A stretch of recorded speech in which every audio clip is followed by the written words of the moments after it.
get so mad, there's no controlling me. My thoughts get so bad, I'm like, I might grab a bat, I don't know. My wrath, my blood boils over like, oh God, here goes. I lost all feeling from my head to my toes. You said some shit that I can't let go, so just stay tuned for the rest of the show. So have you ever felt betrayed? Switches how you see things, realize something needs change. Cause I know you got me fucked up, let me show you what's up. Cause enough is enough. I'll take a face full of pavement just to make a statement. I know there's no turning back. Oh God, adrenaline wasted, so mad I can taste it. I know there's no turning back. I'll do what it takes, I ain't making mistakes like that. I'll put it on your face just to make you go take it back. I'll lose my shit, I go crazy when I'm mad. And now you go wish you was just a fuck up real bad.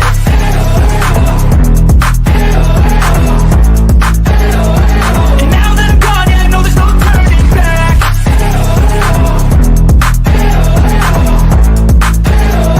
And now that I'm gone, yeah, I know there's no turning back. I don't fucking take smoke, I'ma poke a hole through you, choking's overdue. Come at me and you won't get any older, dude. Crack your holder too. Heating up inside of me, blood so violently. Thanks for trying me. Now it's finally time to see how this rivalry becomes a dynasty.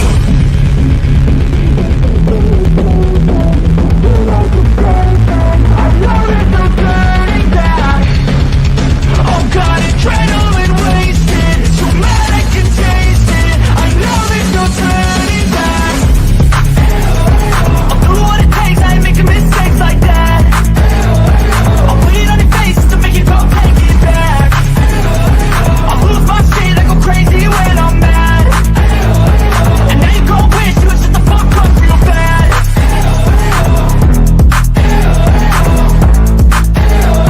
And now that I'm gone, yeah, I know there's no turning back.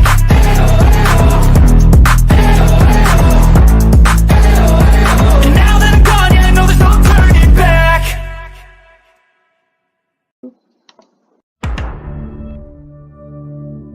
How it feels to be a girl among all those men.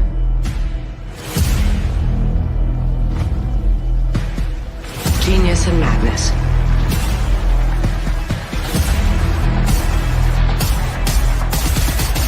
Someday you're gonna be all alone. I'm fine being alone.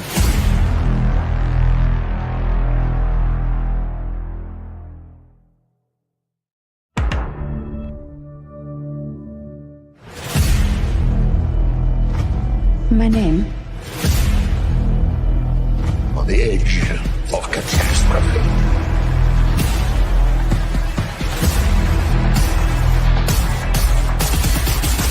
But for better or worse, the crown has landed on my head. The crown must win. Must always win. We can begin now. All those games are easy to learn. There's no rules in hell.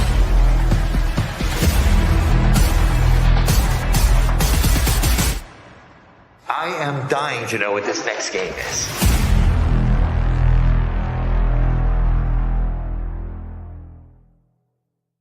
I don't have to undress me. Yeah. Hello, son.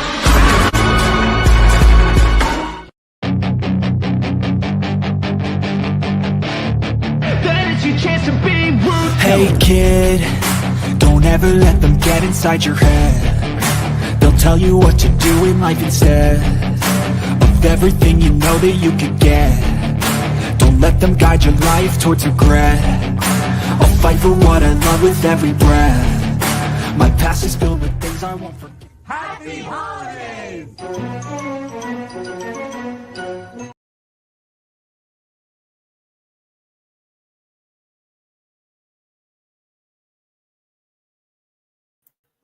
Did you guys see that?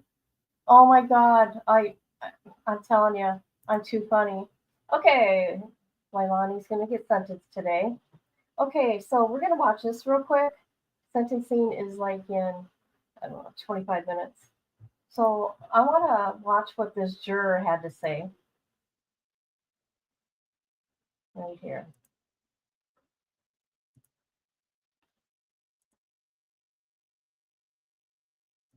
News at 6. I'm Haley Boland. Don Baker is on assignment and Mike Sela has the night off. Tonight, we begin with a WTOC exclusive. One of the jurors in the Leilani Simon murder trial speaking exclusively to WTOC about how the jury came to a guilty verdict. Simon is now convicted of murdering her toddler Quentin Simon more than 2 years ago.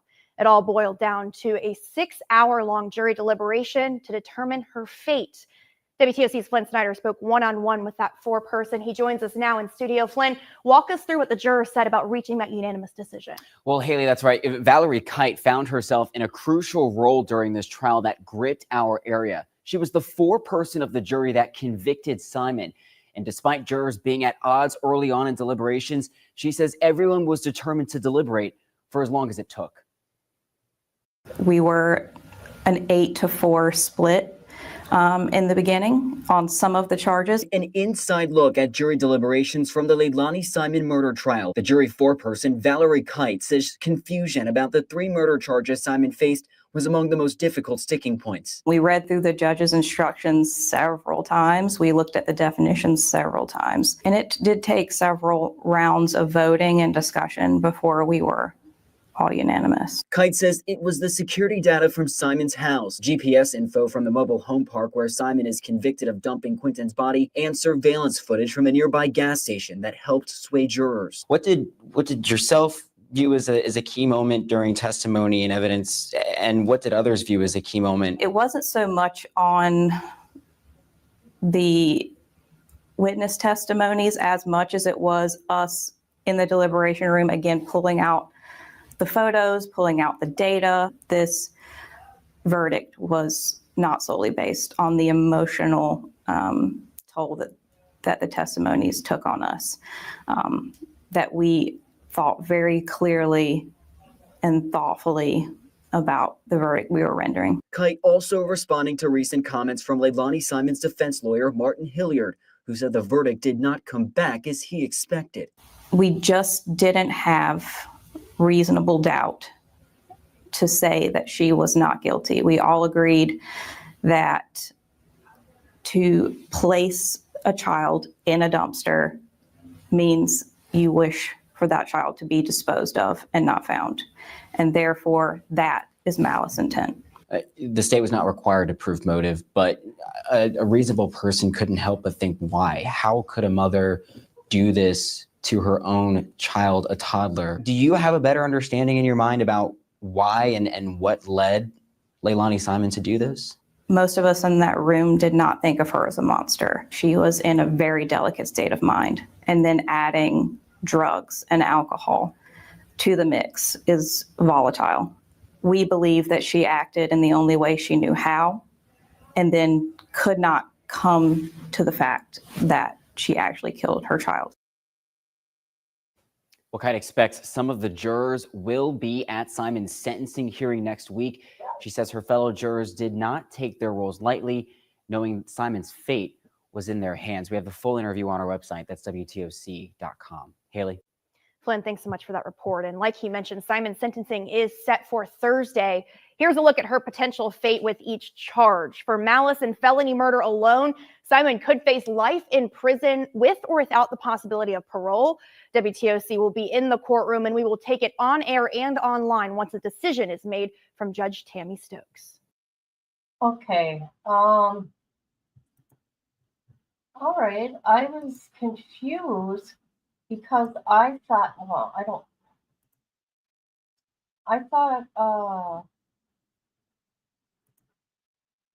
they had death row there. Or the death penalty. Hold on. Oh, got some noise going on here. Let's looky. Let's bring this up. I don't want to miss nothing. So we'll keep this up. All right.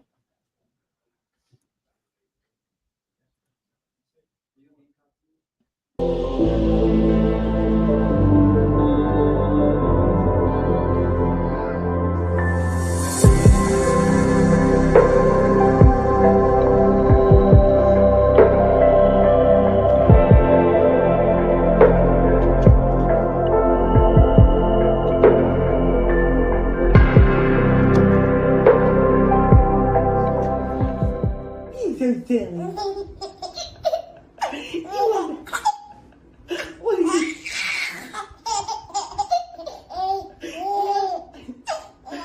Yeah. Oh. Hey, what are you doing down there? What are you doing? Is you funny? You funny? Oh my goodness. Oh, you do.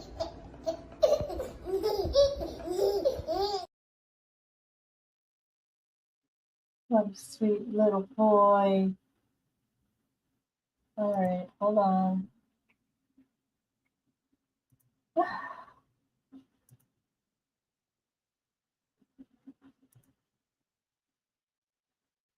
I want to see if any other juror spoke out about this.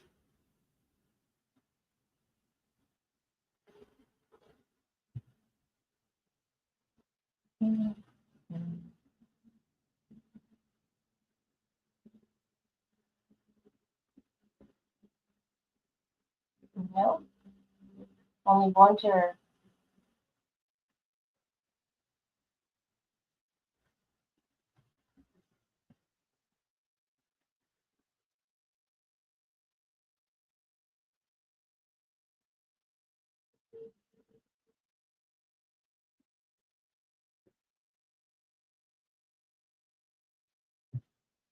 Hold on a minute. Hold on a minute.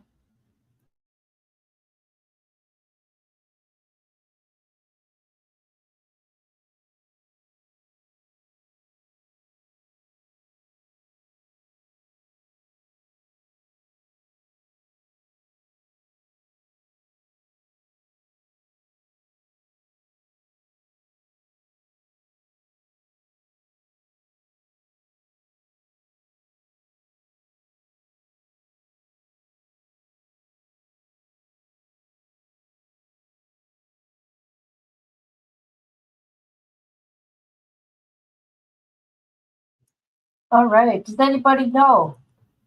Is BHB there? The one that caused all that havoc in this case. And she thinks that she um, solved it. Doubt it. I doubt it. Let me look. Let's see.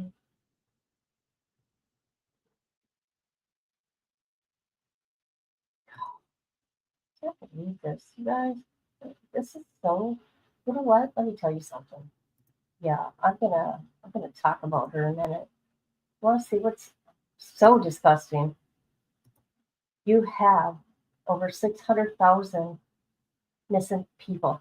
Okay, okay, in the nation. But no, you got her. Look at this. Everything Sebastian.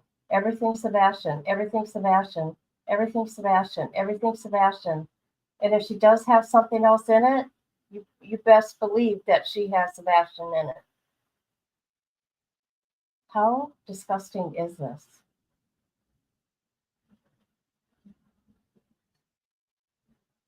This can go on for months.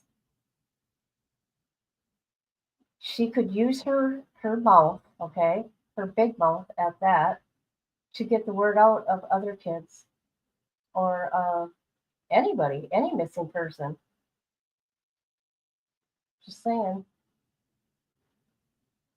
She's doing this in spite against Sebastian's mom and stepdad.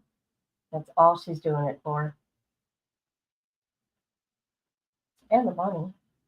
Oh, yeah.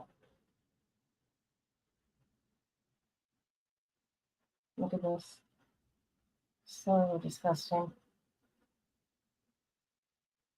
So this is back 3 months. I wonder. Let me look here a minute. Do you know what's going to happen? Karma's going to catch up to her. Karma's coming. Sure is.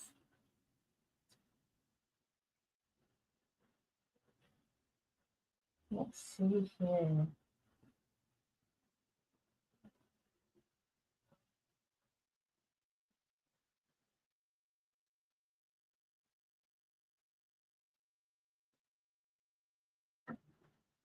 Hold on, I'm still looking. I'm looking for something here.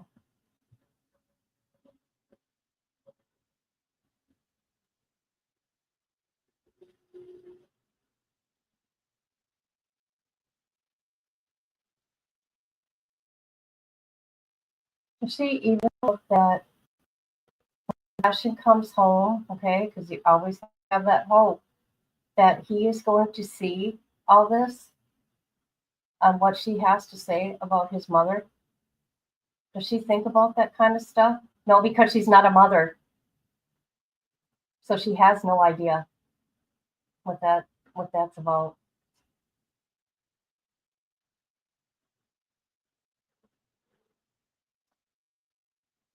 God makes things happen for a reason. He sure does.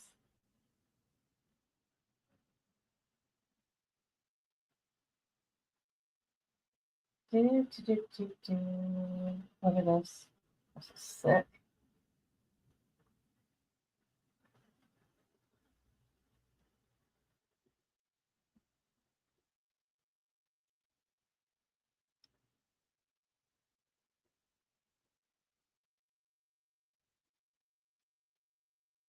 Hey, we're back 7 months.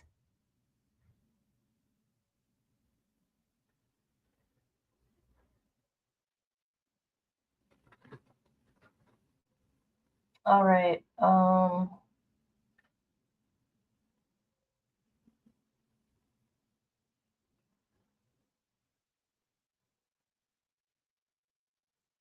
right. So 8 months. All the way back, 8 months. And if I recall right, she went after his parents because they did not want to do an interview with her. That upset her. I remember that. Okay, let's get ready here.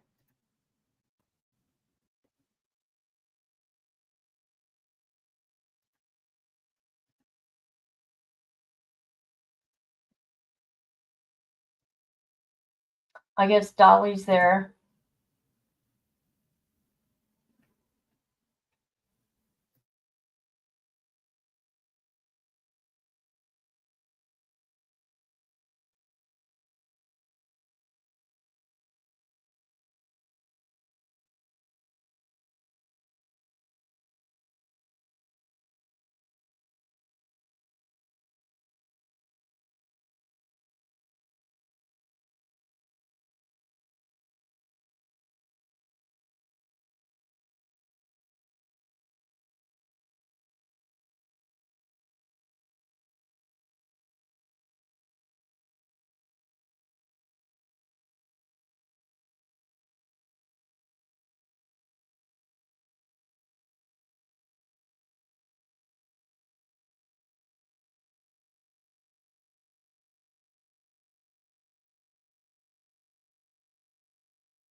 You know who's been really quiet throughout this whole trial? She hasn't even made a statement. That'd be Cher. She can come after all these other families, right? But because she's friends with the mother. Oh, what's that? Did you hear that noise? Hold on a minute. Where's that coming from?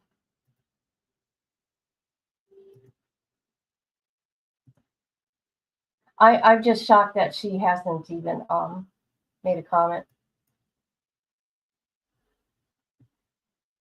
Any other time she'd be running her mouth.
How you doing, Miss Barbara?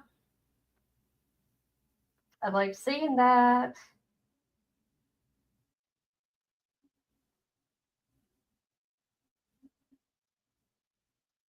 How are you doing?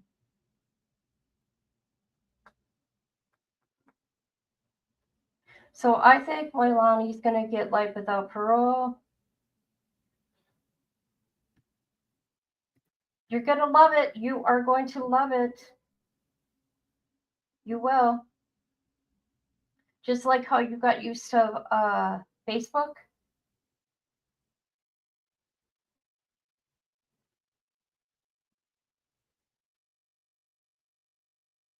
How are you though?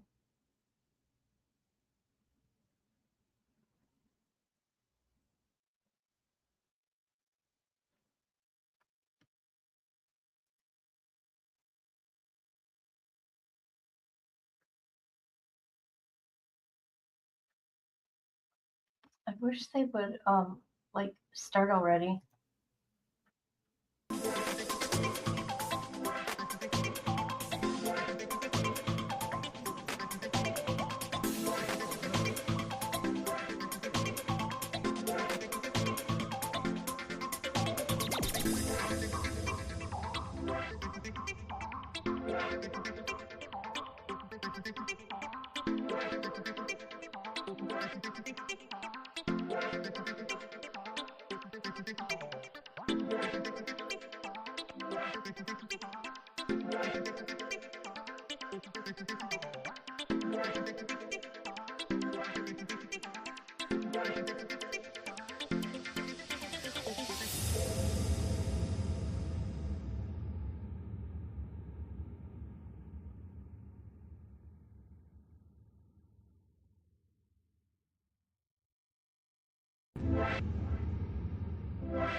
Good morning, everyone. Morning. I had a long morning. Good afternoon, everyone. Okay.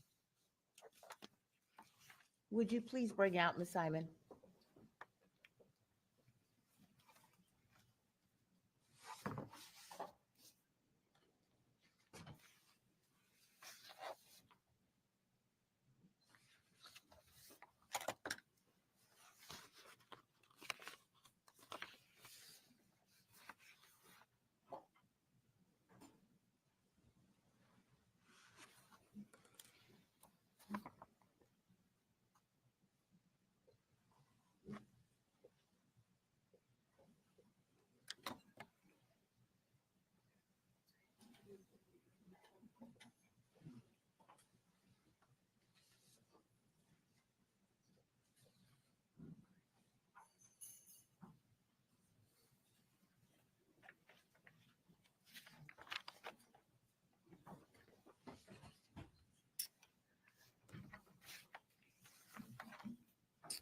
All right. We are here today for the sentencing hearing of Leilani Simon. This is SPC R22-03364J6, the state of Georgia versus Leilani Marie Simon. Let the record reflect that counsel for both parties are present for the state, our Assistant U.S. Attorney Tim Dean, Assistant District Attorney Jenny Parker, and Detective Lemons. For the defense, present for Ms. Simon are her attorneys, Martin Hilliard and Robert Purse. Ms. Simon is seated with her attorneys. And with that, we'll turn our attention to the matter at hand. Are there any merger issues? And I believe we have relatively easy merger issues to proceed with.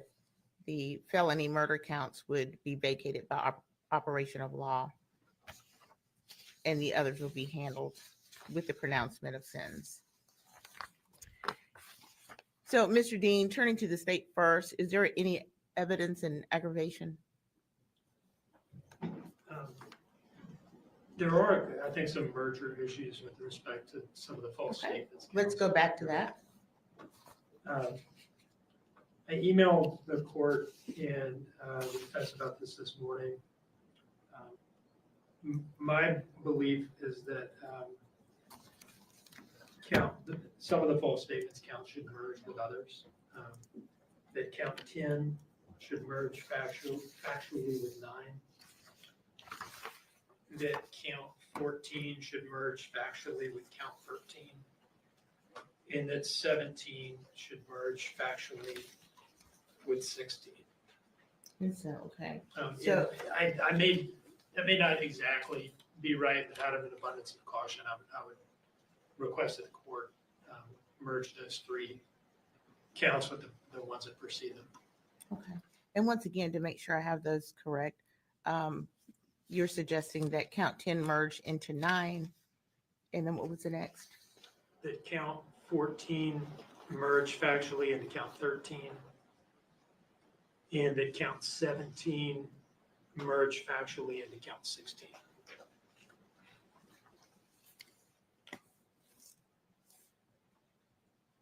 All right, thank you. Any others? All right. Your Honor, just for the record, I concur with the court. Count 2 and 3 should be vacated as an operation of law. And I also concur with Mr. Dean. I think factually those counts would merge, and those would be the ones that I would move for merger on as well. So we don't have any objection proceeding in that manner. So. All right, thank you. Okay. Any evidence in aggravation of punishment, Mr. Dean? Yes, Your Honor. The first item in aggravation that I would introduce is what I've marked as State's Exhibit 1. This is a certified copy of conviction from Burke County Superior Court in which the defendant was convicted of criminal trespass reduced from burglary in the first degree. So I would offer that at this time. Okay.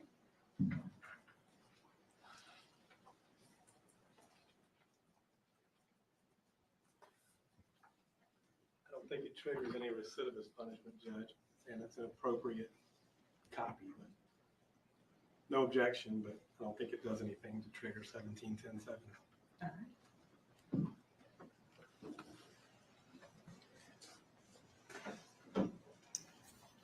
Thank you.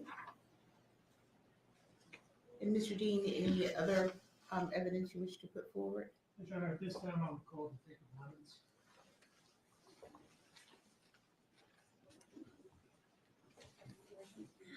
The evidence you shall give the court on the issue pending shall be the truth, the whole truth, and nothing but the truth, so help you God? Yes, ma'am. All right. Good afternoon. Good afternoon. All right. You understand that one of the most important factors the court considers in fashioning a sentence is whether and to what degree the defendant has accepted responsibility, right? Yes. I'd like to ask you some questions kind of designed to get at that, okay? First, I want to ask you about the various sources of information you've had access to during the investigation and then after the defendant was arrested that represent kind of sources of statements that she made, things that she said about the case, okay? Let's start with interviews. You interviewed her a number of times, right? Yes, I did. And there were some other law enforcement interviews that you didn't participate in, but did watch. Correct, yes. You've talked to witnesses who have talked to her. Yes. For instance, Melanie Bowling, Billy Joe Howell, the defendant's mother. Yes. You have seen the news interview that she did during the investigation. Yes, I have. And have you also monitored her communications from the jail during the time that she spent there between her arrest and the trial? I have. Listened to many of her phone calls from the jail? Yes. Read emails that she sent from the jail? Yes. And read letters that she exchanged with a pen pal, right? Yes. You've also watched some video recorded, like video visits that they can do? Yes. Sort of like a FaceTime type thing? Yes. Okay. So you've seen her talk a lot? I have. You've heard her talk a lot? Yes. Those various statements have included some stories about that night, right? About what happened or what might have happened. Yes, they have. Let's talk about the abduction story. Tell us about the abduction story or stories. Yeah, so that initially started on October 5th.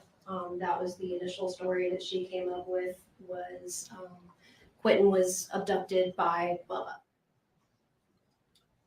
And was there a version of the abduction story at some point that involved not Bubba as the alleged kidnapper, but strangers, unknown strangers? Yes, on that first day after we had confirmation from the FBI office in Augusta that Bubba was most likely not going to be involved, She started mentioning, random vehicles that had followed her throughout the night or had stopped in front of her house, just trying to cast suspicion on those. What about Michelle McCarta, Quentin and his siblings' babysitter? Did she ever feature in any version of the abduction story offered by the defendant? Yes, there's a few times where she tried to say that possibly Michelle McCarta was involved. So as to the abduction story, it's taken various forms. Bubba took him, maybe a stranger took him, maybe Michelle took him, right? Correct. There's also a story, or maybe multiple versions of variants on the same story, alleging that Danny was involved or Danny did it or something along those lines. Yes. Can you tell us about that story or stories? Yeah. So the Danny possibly being involved started shortly after Daniel left. That was brought up in a text message to Savannah Solomon on October 24th, and during our interview on the 31st of October. It's also been mentioned a number of times in our jail calls, just various versions of that story. It has included the claim that Danny was actually the one at the dumpsters at 1:20 or so in the morning on October 5th, right? Yeah, that was the story from October 31st. It wasn't her at the dumpster, it was actually Daniel. There's also been a different version from her in which she suggests that, actually, no, he threw him in some other trash receptacle on his way to work after the sun had come up. Right? Yes. So as to Danny, two different versions of the Danny did it story, right? Yes, it is. At some point, did she try out something that I'll call the bathtub theory on you? Yes. Tell us about that. So in her final interview on November 21st, she did mention that possibly something happened to Quentin in the bathtub. That one was shortly, discarded as an untrue, theory, based on the fact that Paul got home after the bathtub. All sorts of other parties can confirm Quentin was still alive after he took a bath. All right, so I'd like to ask you a couple questions about all these different stories, things she said, things she didn't say. First of all, as we talked about, some of these stories involve her kind of casually accusing other people or implicating other people, right? They do, yes. Do you ever hear from her any reluctance, apprehension, or hesitance about throwing these other innocent people's names out there as potentially being responsible? No.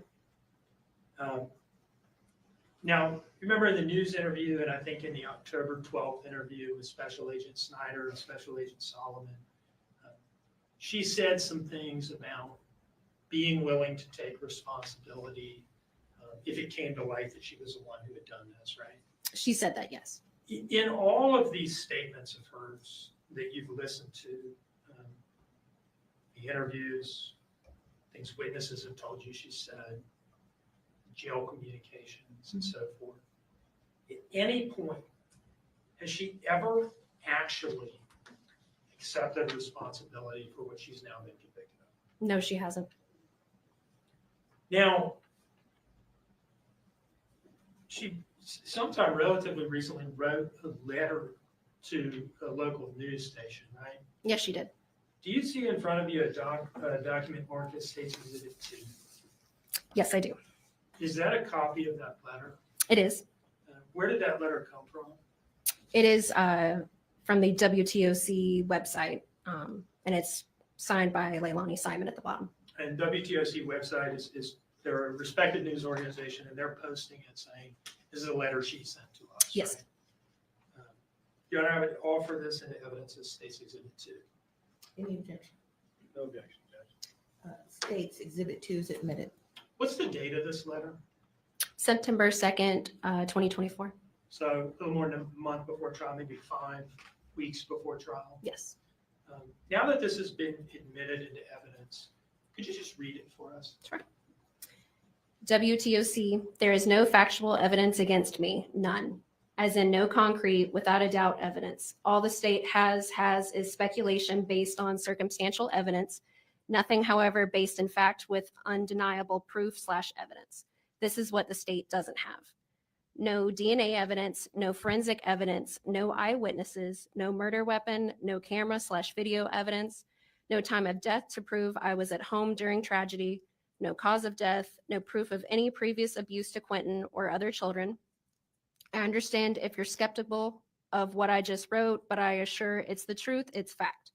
I implore you to do your own investigation into my claims to confirm. The public deserves to know some of the facts of this case and not only speculation based in circumstantial evidence.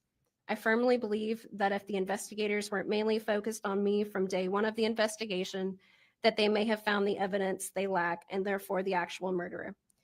They, in quotations, the state, are attempting to railroad me instead of admitting they have accused the wrong person for for the past almost 2 years. Leilani Simon. Now, is it fair to say that in that letter, she's kind of holding herself out as like a detached commentator upon the state of the evidence and not like, you know, the person who was there and threw him in the dumpster and knows exactly what happened? Yeah, I would agree with that. Now, I'd like to ask you some questions about her behavior during the investigation. And, you know, a lot of her behavior in the investigation was charged in the indictment in the form of false statements. I want to ask you about a couple of things that did not come into evidence at trial. Okay. The first is something that occurred on October 5th, right? That's day one. Yes. That is when the defendant, Paul Simon and Daniel Youngkin, were at the Chatham County Police Department for a fairly long period of time for a series of interviews, right? Yes. Was there, and that was at a time very early on where she's representing to the police that Quentin has been abducted and she doesn't know whether he's safe or not, dead or alive, right? Yes. Was there a point where she was captured on camera asking Paul whether he had any weed to smoke when they left there? Yes, there was. Can you tell us a little bit about that? So after everyone's individual interviews were concluded, my team was trying to arrange transport to get them back home. We had all three of them in the interview room together. During that time, Leilani asked Paul if he has marijuana at the house. Now, moving forward from that, another incident that wasn't introduced in evidence at trial, the Stingrays incident. Okay. That was on October 18th, right? Yes, it was. And that is the day that the Chatham County Police Department announced that they believed Quentin to be dead, to be located in the landfill, right? Yes, it was. Can you tell us about the Stingrays incident? First of all, let me ask you this. Have you reviewed video footage from Stingrays depicting the defendant and her activities there? Yes. And did you interview or talk to her waiter that day, a young man by the name of Zach? Yes, I have. Just kind of give us the broad contours of what happened at Stingrays based on that review. Yeah. So like you said, November 18th is when our social media liaison announced to the public that we were looking for Quentin in the landfill. October 18th. Okay. Yeah, excuse me. And on that day, my team received notice that Leilani and her family had gone out to Stingrays, which is a bar restaurant on Tybee, and that they were out there partying. I interviewed Zach Anderson, who was their waiter at the time, and he told us about, you know, her behavior out there, how she was flirtatious. Everyone was drinking, cheersing, and seeming to have a very good time. And he said that she consumed numerous alcoholic beverages, right? Yes. That she became noticeably, I guess if not drunk, at least tipsy or something along those lines. Yes. And that she was behaving in a flirtatious manner towards him. Yes. In her November 21 interview, the day of the final interview on the day of her arrest, you brought up the Stingrays incident, right? Yes, I did. And that was in the context of explaining to her that from your perspective, she had not behaved in a way that comported with what she was saying happened, that she's a victim of an abduction, right? Yes. And did she tell you a lie in that interview about what had happened at Stingrays? Yes, she did. And what was that? That she was not consuming alcohol that night. Is it fair to say that we did not charge all of the lies that she told you as false statements in this indictment? We did not.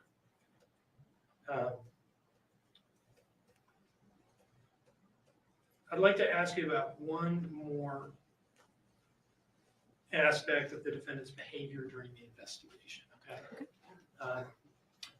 At some point during the investigation, she entered some kind of a substance abuse rehabilitation program, right? Yes, This was an inpatient deal it was. where you lived there. Yes. And was she kicked out at some point? That's what we were told, yes. And when was she kicked out? November 21st. That's the day of the final interview and her arrest? Yes, it is. Why was she kicked out of rehab? We were told it was fraternization with the other people in rehab. Specifically male Yes. patients at the facility? Yes. Now, I'd like to ask you a little bit about her behavior during her pretrial incarceration, like after she's arrested, but before trial, okay? Okay. She was housed the entire time at the Chatham County Detention Center, correct? Yes. While there, is it fair to say she's had interactions with a number of men who are not incarcerated at that facility? Yes, she has. Both over the phone and electronically otherwise? Yes. Messages and so forth? Yes. Has she maintained a long-running pen pal relationship with a child molester incarcerated in the state of Wisconsin? Yes, she has. Can you tell us a little bit about that? I'm not sure the exact start date. It was well over a year ago when they began communicating, and they regularly send letters to each other. They refer to each other as husband and wife. And more recently, has she begun having like video visits, remote video visits with a convicted felon from the Boston area, a man? Yes. Can you tell us a little bit about that, please? That's one of the more recent ones. He's an individual that reached out to her saying that he wanted to be friends with her and gives her money on her books, and they have started video visitation. And separate and apart from her interactions with those two men, has she also been accepting money put onto her books from other men around the country or even around the world, perhaps? Yes. Can you tell us a little bit about that, please? There's been a few throughout the last 2 years. The most recent one, the one that she began video chatting, that's one that's saying he's going to regularly put money on her books. So based on the on your review of the letters, the video visits, maybe phone calls as well, does she seem to be enjoying and encouraging the male attention that she's received since being arrested? Yes, she does. I'd like to ask you a couple of questions now about her behavior during trial. Okay. We've touched on her behavior during the investigation and her behavior during pretrial incarceration. But let's talk about the trial, okay? Okay. Do you remember an incident during the trial where I brought up the fact that to my eye, she could be seen visibly mouthing during Talia McCarty's testimony, either something along the lines of, "That's a fucking lie," or "She's a fucking liar," or something like that? Yes. Have you gone back and reviewed some of the broadcasted footage of this trial? Yes, I have. And have you located that incident in the the footage available online? Yes. And has it been clipped into like a 1.5 minute clip and placed on a disc? Yes, it has. Is that what's contained on the disc in front of you, marked State's Exhibit 3? Yes, it is. And can you tell us, well, at this time, you're not offer that into evidence in State's Exhibit 3? I don't care, Judge. No objection. Okay, Exhibit 3 is it what? Now, Your Honor, I had intended to publish that, but there were people and equipment over here where I would set up my computer, so I'm not going to do that. But it will be in evidence for the court to review should the court see fit to do that. Without the ability to readily play it here, can I just ask you to describe what is depicted in that clip? Sure. You can hear Talia in the background talking about Leilani's referencing Bubba and Quentin and how Quentin looks like Bubba. And then during that, it shows Leilani's face during the trial, and she's saying, "That's a fucking lie." And did she appear to you to be talking to her lawyer when she said that? No. Now, did you keep an eye on the defendant throughout the trial to one degree or another? Yes. And did you have the opportunity to observe when, if at all, she displayed any visible emotion versus when she did not? Yes. What is your sense of the point in the trial where she displayed the most clear, visible emotion? I mean, aside from what we've just talked about, but I guess the emotion of sadness or being upset. I would say the verdict would be where she was more visually upset. What about when Quentin's dismembered foot or pieces of his skull were up on the screen in front of her and she was looking right at him? She didn't appear to be upset. Now, I'd like to ask you a couple questions about about the money associated with the landfill search. Okay. Okay. It's not really what this case is all about, but I do want to just put a couple things on the record about this. Have you reviewed some emails and talked to some people to get a sense for how much money the landfill search effort cost the Chatham County Police Department and the FBI, and therefore, the taxpayers? Yes. That includes, those expenses include things like travel and lodging for some of the FBI agents who came in from out of town to participate, right? Yes. Equipment, boots, Tyvek suits, all that kind of stuff. Yes, it does. Heavy equipment rentals. Yes. Excavators and things like that. Yes. And is it fair to say that also overtime pay, right? There's a lot of overtime pay for people. Yes.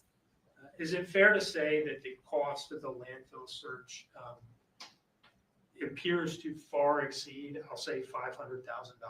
Yes, it does. Now, I'd like to ask you a couple questions about the impact of Quentin's murder on the community. Okay.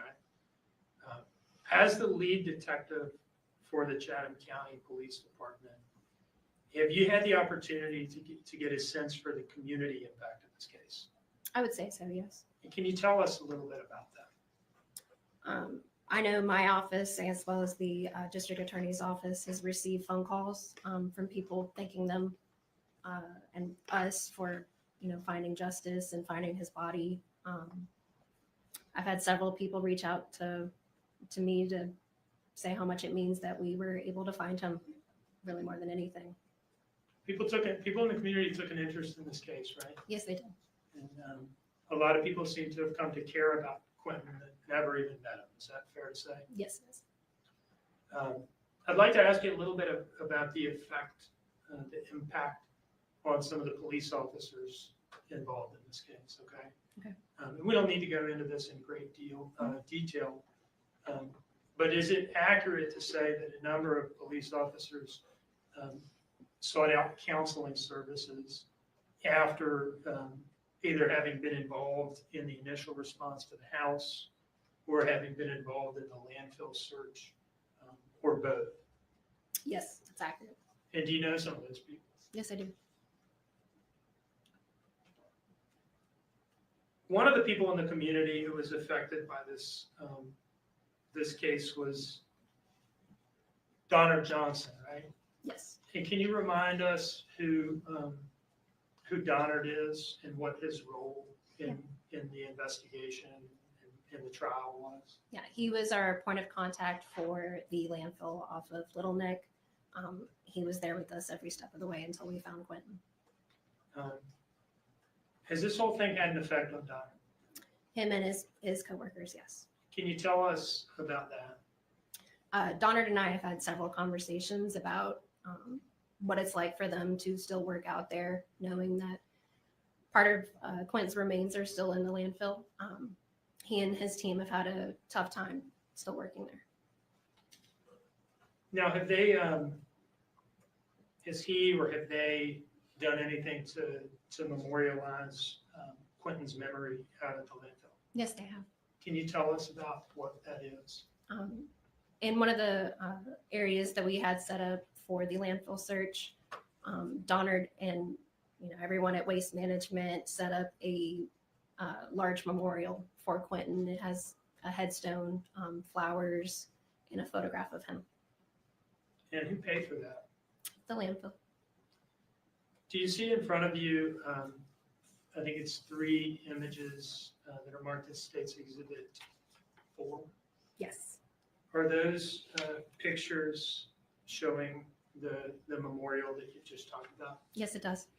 Could you hold those up and for the judge and just kind of walk through what we're looking at in these pictures? So this is the plaque right here. It's a marble stone plaque, and they've done some landscaping around it. This is a better view of the plaque. It has a photograph of Quentin, and then they have a nice flower bed around it. And then the last picture is just kind of a closer view. Yes.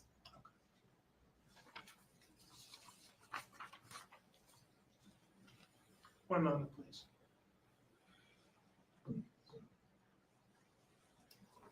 I have no further questions, Your Honor. All right. Mr. Hilliard, Mr. Purse. Detective Lemons, have you had multiple theories in this case when you first got it of what happened? Yes. Okay, were all of those theories true? No. Okay. So when you discarded the theories that weren't, did that make you a liar? No, they were based off of evidence that we found. Okay, so when you're throwing out a theory, doesn't necessarily make you a liar if that theory doesn't pan out, does it? It does. No. It does or it does not? Restate your question, please. If you're throwing out a theory and the theory doesn't pan out, it doesn't mean you were a liar when you threw out a theory, does it? No. Okay. Now, Mr. Dean asked you a bunch of questions. Simon's been convicted of this charge, but let's go ahead and, since Mr. Dean asked the question, do you exactly know the manner or method in which Quentin Simon died? No. Do you know whether or not there was any DNA evidence that showed how he died or who the perpetrator was? No. Okay. So all of these statements that Mr. Dean had you run through are factually correct, are they not? They are. Okay. So again, it's not a misstatement, was it? No. Okay. Now let's talk about the other evidence, the evidence that Mr. Dean just elicited too.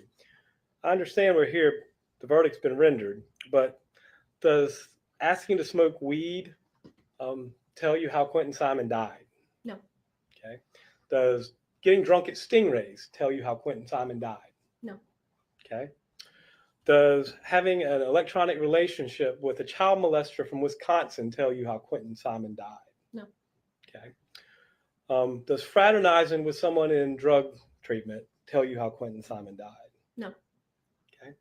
Does a criminal trespass conviction tell you how Quentin Simon died? No. Okay. So disagreeing with what Talia McCarty said, saying she's a liar, does that tell you how Quentin Simon died? No. Okay. So I'm just curious, how do any of these things add to aggravation? I think it shows her state of mind during it all and her lack of responsibility and disdain for her child. Okay, and that's your opinion, correct? It is. And that's the opinion that has just been driving this case since October 5th of 2022, isn't it? No. All the questions. Anything further? Not for this witness, Your Honor. All right, Detective, you may step down.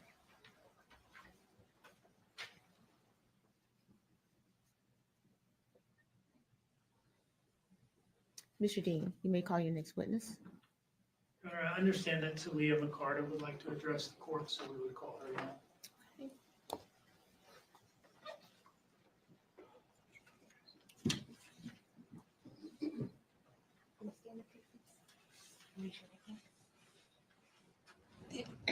The evidence you shall give the court on the issue pending shall be the truth, the whole truth, and nothing but the truth, so help you God. Yes, ma'am.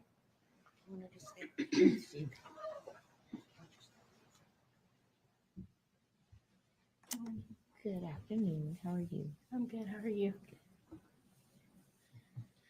Hi, how are you? I'm good. How are you? I'm doing well, thank you. This is not like the trial in the sense that I don't have a bunch of questions prepared for you at this point, okay? Yes, sir. This is your opportunity to tell the judge what Quentin meant to you and how this has all impacted you, and I suppose your family more generally. So have you thought about what you would like to say to the judge about Quentin? Quentin was like a little brother to me. Quentin meant a lot. Just seeing him smile every day, waking up next to him, he would stay at the house a lot. Missing him every day, not waking up to see Quentin, not being able to go get Quentin no more. It's a lot. My family loved him a lot. I miss him walking around the house with cheese in his hand saying bubbles. I miss him just lighting up the room. I miss looking at his little bow legs just run across the kitchen. So he gets justice. Let me ask you this, and this is not something that we've talked about before, but it does occur to me to ask you the question.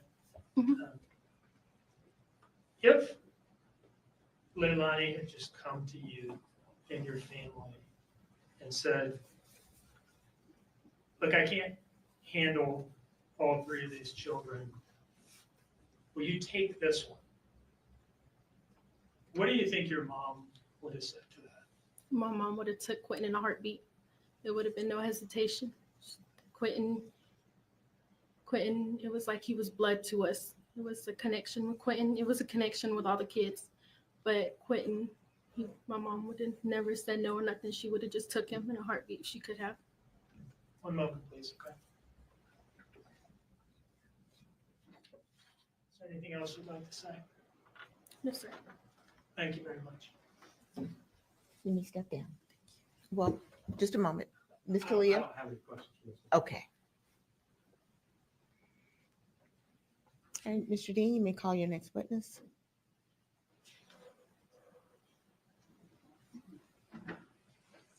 State rest, Your Honor. Thank you. All right, turning to the defense, Mr. Hilliard, Mr. Purse. I'd like to call Paul Simon, Judge. Okay, is Mr. Simon present?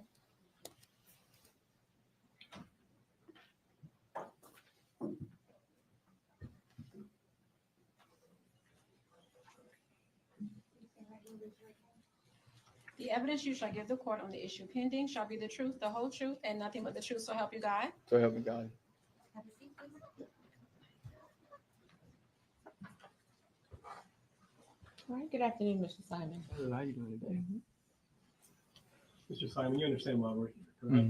Yeah. And I've asked you to come forward and speak in mitigation about your sister Leilani. Okay.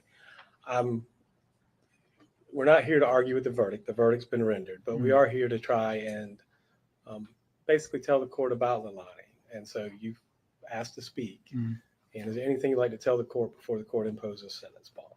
So growing up, Leilani is my closest sibling. Growing up, she was always there for me whenever I needed her. Whenever I needed advice about anything, didn't matter what it was, she would always give it to me to the best of her ability. So I mean, I love her. She's my sister. You know, I love Quentin. That's my nephew. You know, I love him just like he was my own blood. But at the end of the day, I'm not going to sit here and live in the past when all I have is days ahead of me. And I'm going to keep moving forward. Okay. And with Leilani, whenever you lived in the house when this was going on, correct? How was she with the children at that point in time? She was always pretty fair to them. I never saw her hit them. She would yell at them. But, I mean, everybody gets frustrated. So, right. I never really saw her hit them. You know, when Quentin and Zane and Sky, when they were all outside, she was out there watching them, making sure that none of them got too close to the pool. At a certain point, Zane would finally put his feet into the pool without throwing a tantrum, you know. So I never saw no abuse, never saw no bruises, besides from, like, you know, maybe Quentin running through the house and falling. I mean, can't help that. He was bow-legged. I mean, he could barely walk as it was. You were close to Quentin, weren't you? I was. He would come up to me and put his arms over my legs, and I'd just sit there and bounce him. 20, 30 minutes later, still going. You know, he'd wear me out. He'd beat me up. Well, that being said, do you have an eye towards what you think the court should do with Leilani? I mean, the court's limited to either life with or without parole. And what are you here asking the court to do with Leilani's sentence? In my opinion,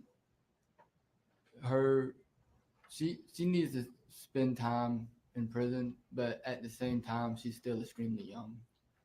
And regardless of how it looks, at the end of the day, she's still my sister. And I feel like even though she was convicted of what she was convicted of, she still deserves a chance, even if it's later in her life, to have an opportunity to live her life still. And that's what you're asking for, correct? It's life with parole, correct? Yes, sir. Yeah, I'm not trying to put words in your mouth. I just wanted to be clear, okay? Yes, sir. Is there anything else you wanted to tell the court about your sister? Just I love you, sister. I hope you make it through it. And Mr. Dean might have some questions for you, Paul, okay?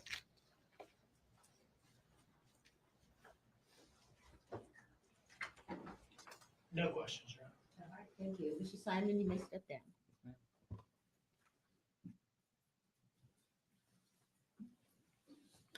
Kimberly Hill, Judge. Hill.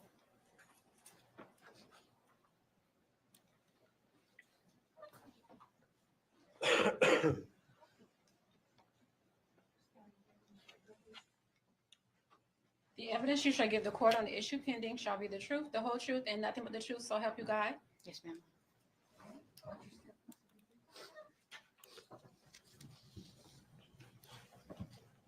Let's take your name, please, ma'am. My name is Kimberly Hill. Okay, and Ms. Hill, how do you know Ms. Leilani Simon? Me and Leilani met when we were young, 15, 16. I was 15, she was 16. Ms. Hill, I can tell you're on stop. I'm gonna ask you to scoot up a little bit to the mic. Is this better? That is much better. Yes, ma'am. You have to speak up. They're recording everything we say and do. I completely understand. All right. We met when I was 15 and she was 16. We met through a mutual friend. We were both very young. It was before kids. And she was so kind. I was very clueless and dumb at 15. I came from a very sheltered home, and she could have taken advantage of me very easily.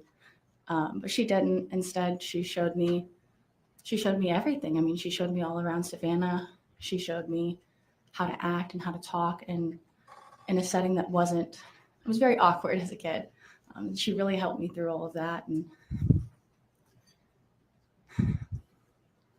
she was very kind to me. Like I said, she had the opportunity to take advantage of me, and she didn't. We were friends for a couple of years, and I was away for about 2 years, a year and a half or so we didn't really get to talk that much. And by the time I reconnected, she had her first baby, and we would hang out quite often. She was always concerned about him. Always, every time I saw her, whether it was the first child or after the second child, it was always, I'm going to be better. I'm going to do better. I'm doing better. I'm working towards something better. She always made an effort, and you could tell that she cared, even if she made the wrong decisions. And you understand why we're here today, correct? Yes, sir. Okay. And what's your most recent interaction on this, Simon? About 6 months to a year prior to everything that had happened, I did distance myself just because I could tell we were going in different directions in life. You can be honest. What did you mean by that? She was hanging around the wrong crowd from what I presumed, and I was going to college. I was getting my degree. I was working in a very professional setting, and I just didn't have time to go all the way out. It was very far where I was living. I was in Savannah. I can't remember where it was, but it was about an hour and a half near Waynesboro. It was pretty far. So it was just very difficult to see her, and I also didn't want to get caught up in anything just in case. I wasn't aware of anything, but I didn't want to be aware of anything if there was. And that was probably, if not correct, 2021, early 2022. Like late 2020, early 2021 is probably around the last time that we had hung out. Have you reconnected with her since then, since this all transpired, or no? No, sir. So basically, your experience was as teenagers for the most part. From 15 to 2021. Okay. So for about 5 years. Yes, sir. Just trying to nail it down. Of course. And you understand what we're here for, but that's the person you remember, is that Yes, sir. kind, gentle soul. Even though everything happened, it wouldn't be right for me to not come here and speak on what I experienced. And that's all the questions I have. Is there anything further you'd like to add? I hope you're doing okay. And Mr. D might have some questions for you. Okay. Thank you. Just give me 1 second.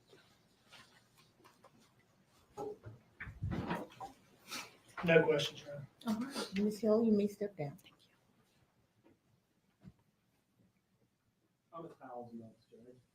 Mr. Howell?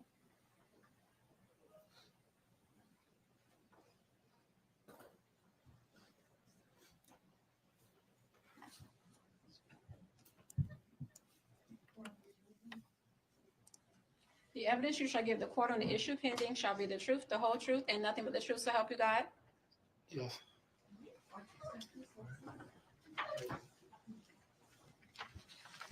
Good afternoon, Judge.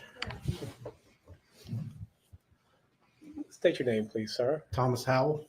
Okay. Mr. Howell, how are you related to Ms. I am Leilani's stepfather. Okay. And how long have you been her stepfather?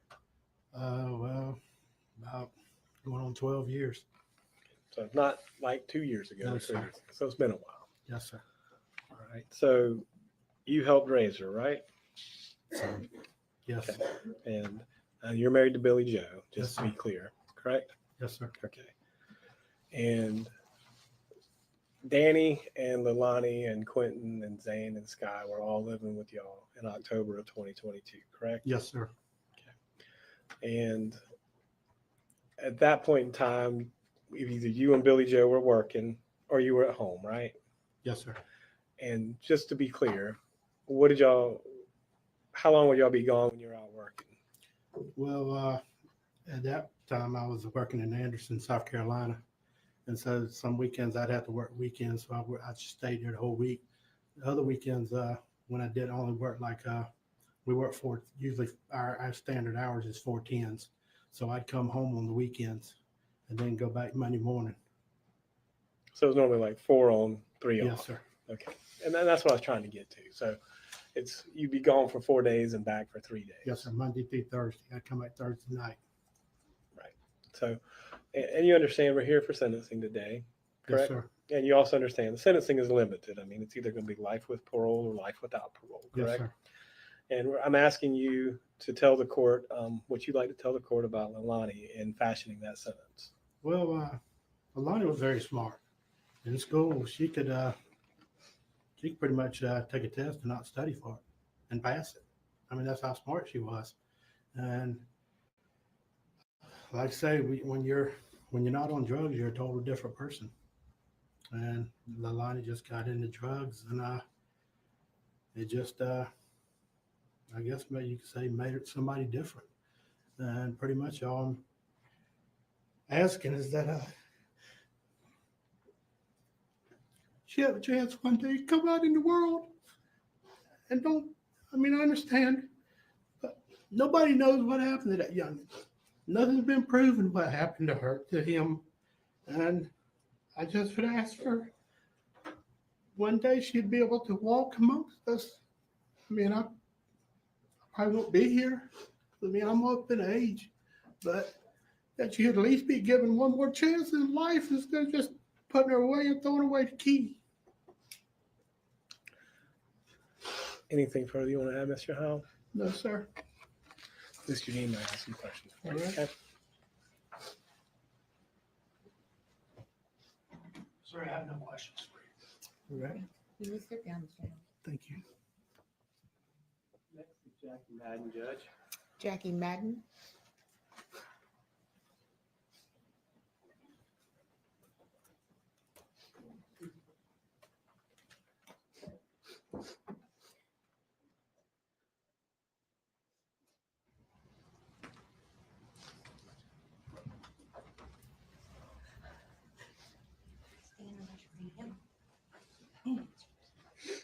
The evidence you shall give the court on the issue pending shall be the truth, the whole truth, and nothing but the truth, so help you God. Yes.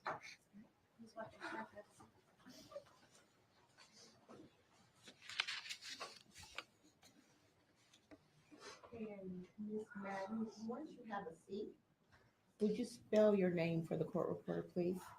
Yes, Jackie, Jackie, Madden, Madden.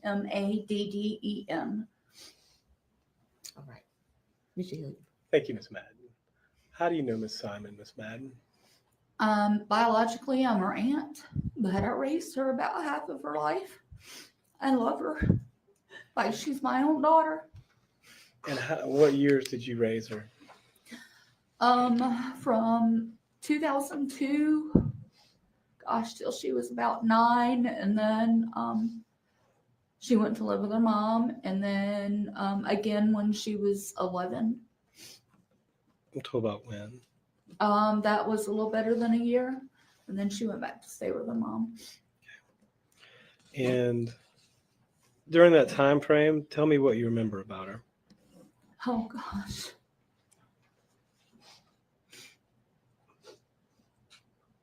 I've written it all out. I don't know if it's appropriate to read it now or later. That's completely up to you. Whatever you got to say it now. This is the easiest. Obviously, I have a different relationship with Leilani. I know a different Leilani than what is depicted, than what is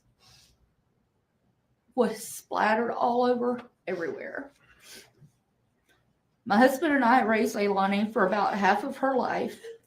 Her younger brother was with us the majority of his life.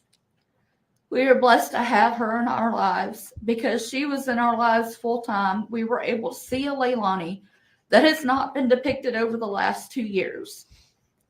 Leilani was happy, full of life, still is. Unfortunately, she's not able to show it right now. She has the biggest, beautiful smile. She's beautiful inside and out. We watched her protect her younger brother. Gosh, she protected Paul like there's no tomorrow. She would protect him against others, whatever that took.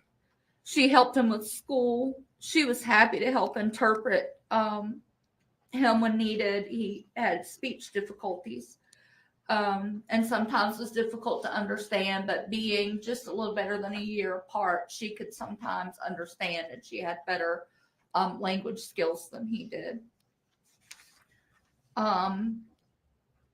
She did very well in school. She attended a Montessori school for her younger elementary school years, which requires independent learning, responsibility for a student's coursework.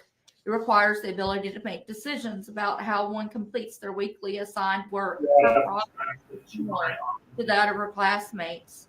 Her teachers rarely had concerns with her academic abilities. As a teenager in middle school, she experienced bullying. Although this was concerning, she still excelled. She was proud to be successful in school and took ownership of her responsibilities. If you want back and reviewed. Does all of this mean that she was a perfect student? Absolutely not. Does it mean that she didn't make mistakes as a young adult, as a teenager, as a child? No, it does not. We all do. We've all gone through that. We know what it's like to be a child. We know what it's like to make mistakes. We do it as adults all the way up until the time we pass away. She was independent. She did her chores without being directed to. She was responsible. She eagerly fixed dinner if her mom worked late, and I did experience that, so it's not hearsay.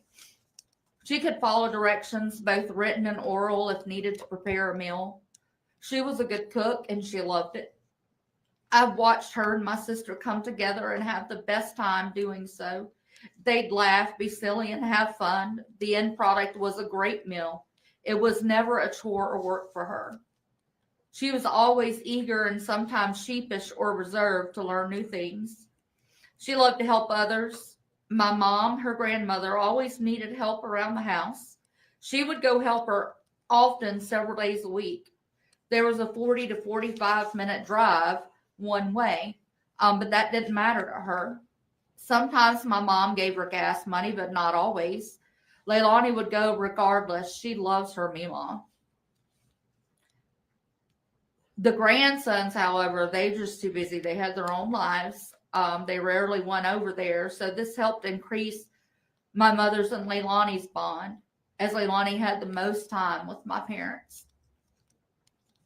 Now we get to Leilani as a mom, and this is what I saw. I didn't see her every day. It was on occasion. But this is what I saw every time I saw her.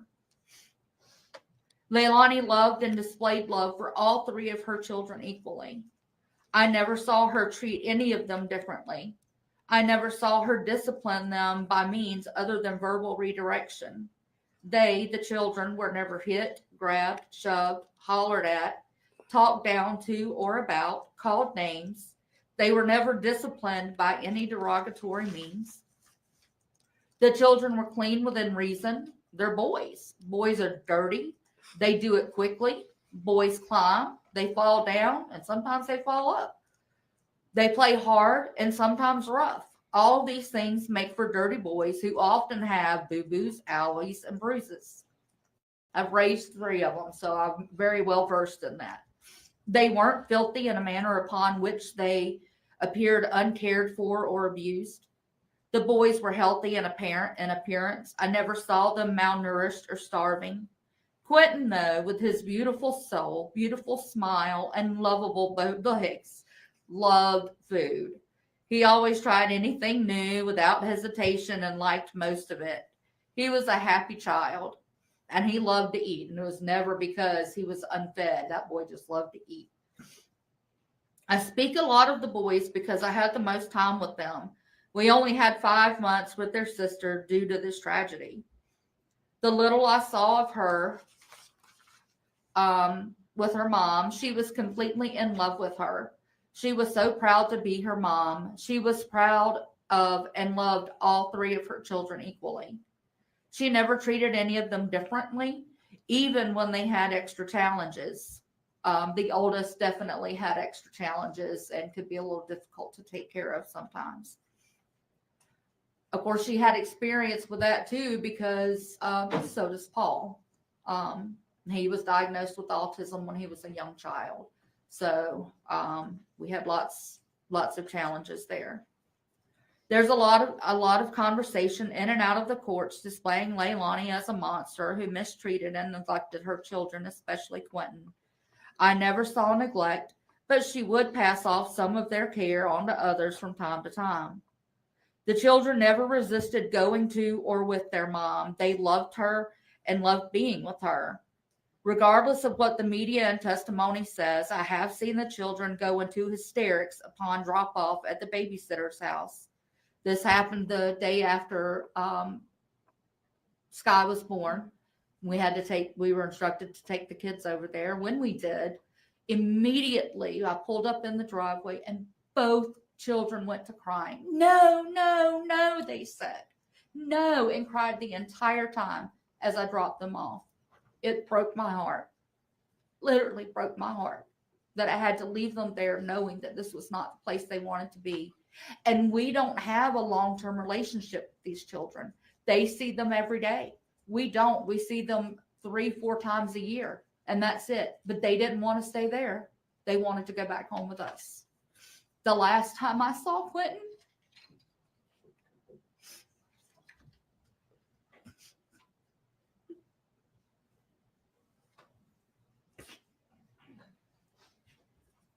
There's some tissues if you need them, Miss Madden.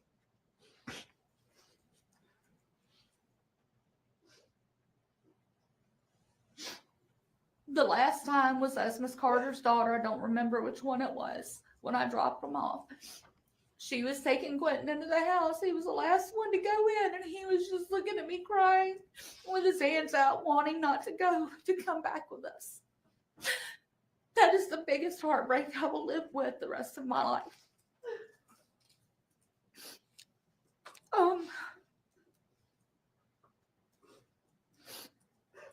This is important because it helps to show that all is not as has been depicted.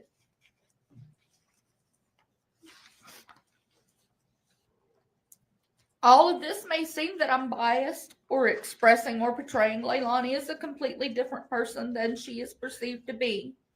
I'm not biased. I will tell you when you're doing wrong. Ask my sister.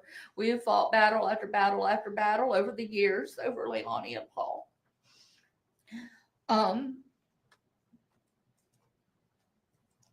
You see, I did not get to see a Leilani who used drugs. I've heard she did, but I never saw any evidence of it.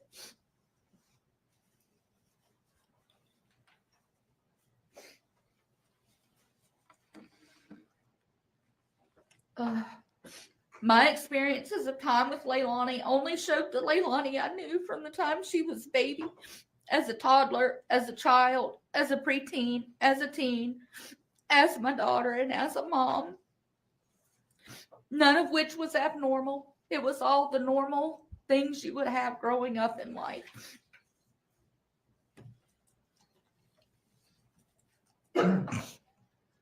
I've already described these experiences, and they did not ever show a Leilani who was unworthy or a drug user. When Leilani moved in with her mom, my love for her never changed. I still saw her as my daughter. Sadly, for me, I chose to simply be an aunt. I chose to let my sister and her mom, chose to let my sister be her mom, not by blood, but by love, care, support, bond, and everything a mom is supposed to be.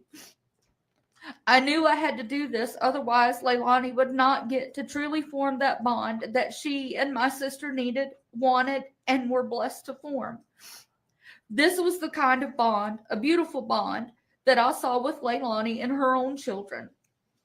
I do wish, though, that I had maintained a better bond with her that showed her how much I loved her, because I do.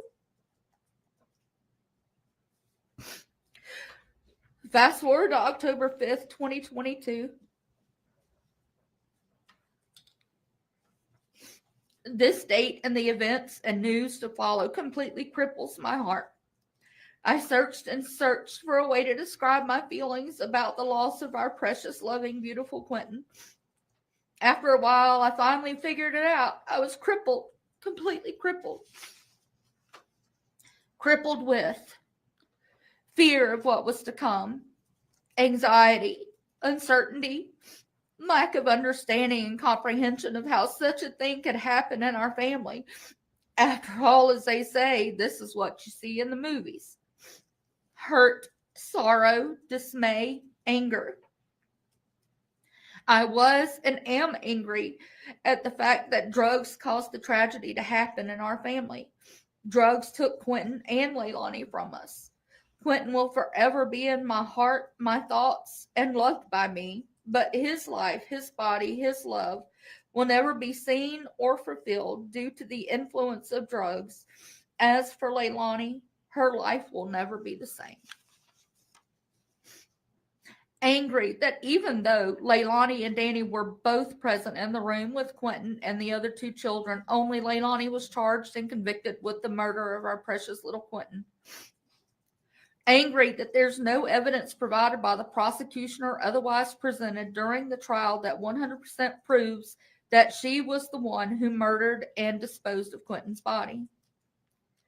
Angry that they both, Leilani and Danny, provided a setting that was dangerous for the children. They both used drugs. They both were under the influence on October 4th and 5th. Both parents, whom had altered abilities to provide proper care for these three children. Drugs led to two parents with altered abilities to function with clear and responsible behavior, rational decision making, that caused the death and loss of our Quentin. Angry that drugs took away Quentin, his siblings, and Leilani from our lives, from our family. Therefore, the only way to simplify the way my head and heart could process this into a single definition was, it's crippled. This will never go away. Now, all of this said, do I think there should be consequences for Leilani? Absolutely, yes. I do feel that she needs counseling. I do feel that she needs to complete a long-term multi-step drug rehab program. I do feel that she needs to complete multiple parenting classes. I've seen the difference that counseling and parenting classes have made for my sister. I know this isn't about my sister, but my sister affects Leilani. My sister, is definitely a better person, a better judge of character, and decision maker. I struggle to say jail time for Leilani because my heart struggles.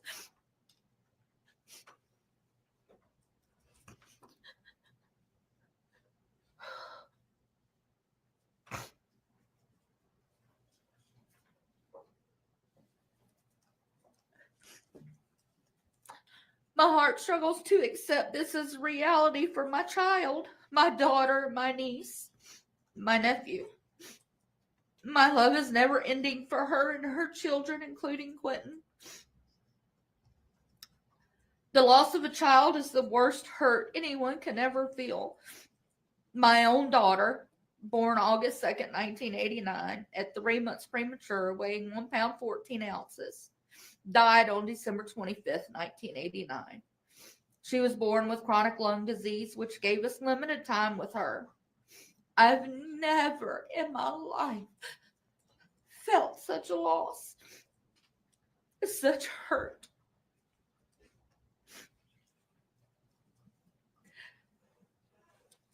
I bring that up because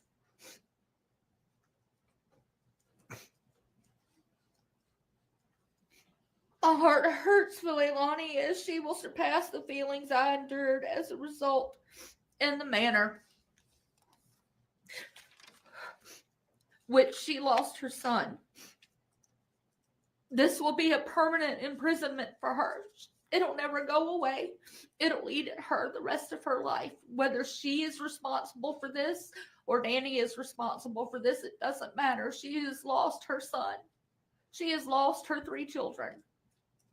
No matter if the other 2 are alive or not, she has lost them. And she will never be able to get over that ever. This will torture her for the rest of her life. As a Christian, I have to forgive her, and I wholeheartedly do. It is not because I'm a Christian, it's because I do.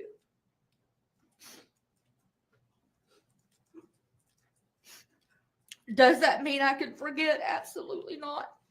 Does it mean it won't hurt? No. Does that mean it changes the situation and the blame? Absolutely not. I do blame her and Danny. Only the 2 of them know what happened that night. The horror that resulted lies on both of them.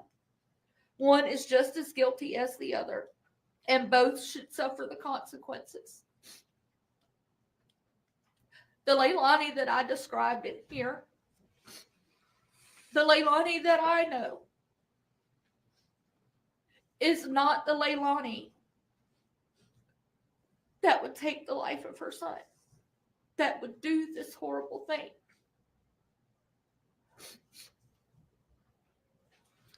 Miss Madden, just to perfect the record, you kept saying your sister. I want to be clear. You're talking about Miss Howe, correct? I am, yes. Right. And you understand the judge is bound by only 2 sentences, okay? It can only be life without parole or life with parole. And to be clear on that as well, you're asking the court to impose a life with parole sentence, correct? Parole would be great, but it would also be good if these other things that I mentioned, the counseling, that I know it's not required. I know, but I'm going to say it anyway.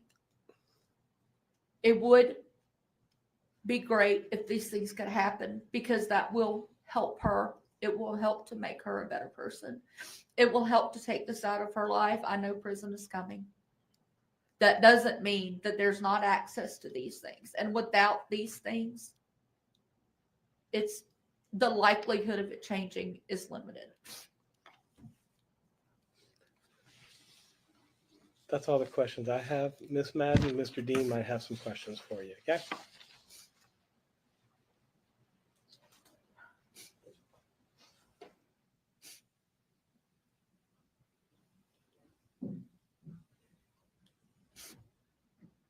No questions.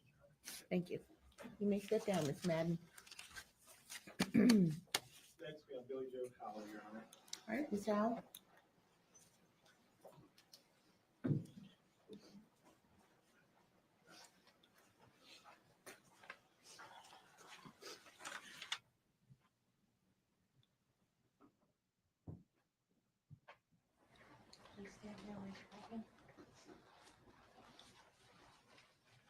The information you shall give the court on the issue pending shall be the truth, the whole truth, and nothing but the truth, so help you God. Yes.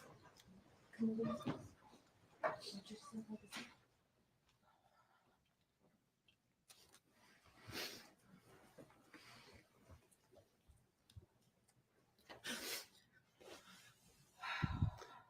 you would, ma'am, state your name and spell it for the court reporter. Billy Joe Howell. It's Billy, Billie, Joe, J-O, Howell, Howell. And you are Ms. Simon's mother, correct? Yes.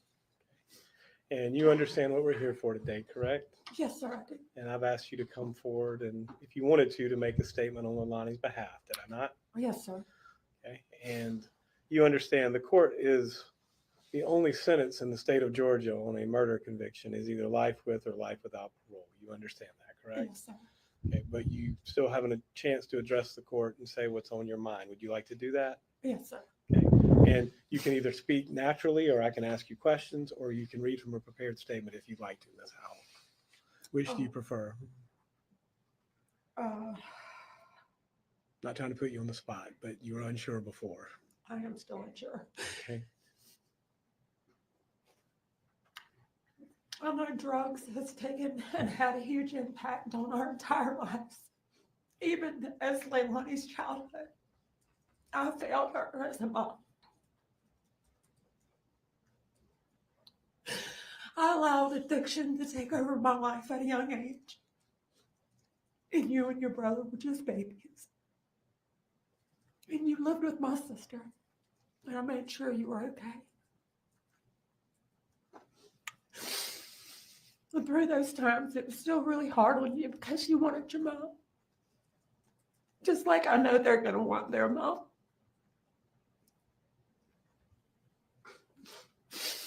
When you come to live with me, I'd already changed my life.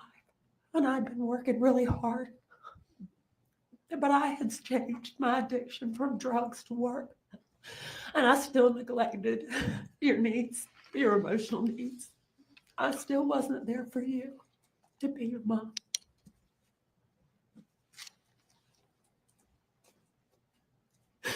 My decisions have played an impact on things that have happened in your life.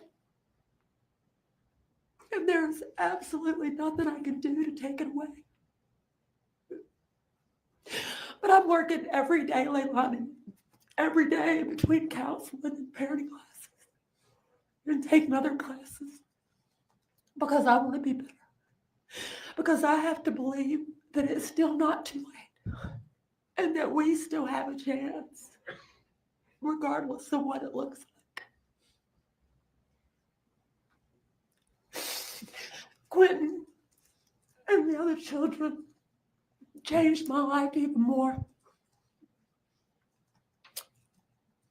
And I was so afraid for you that I never let you fail. always just sneaked right in and fixed everything, which wasn't good for you. It didn't allow you to grow and to be able to make good decisions for yourself. I do take accountability today. Because I should have been a better mom and a better grandma. I should have seen something.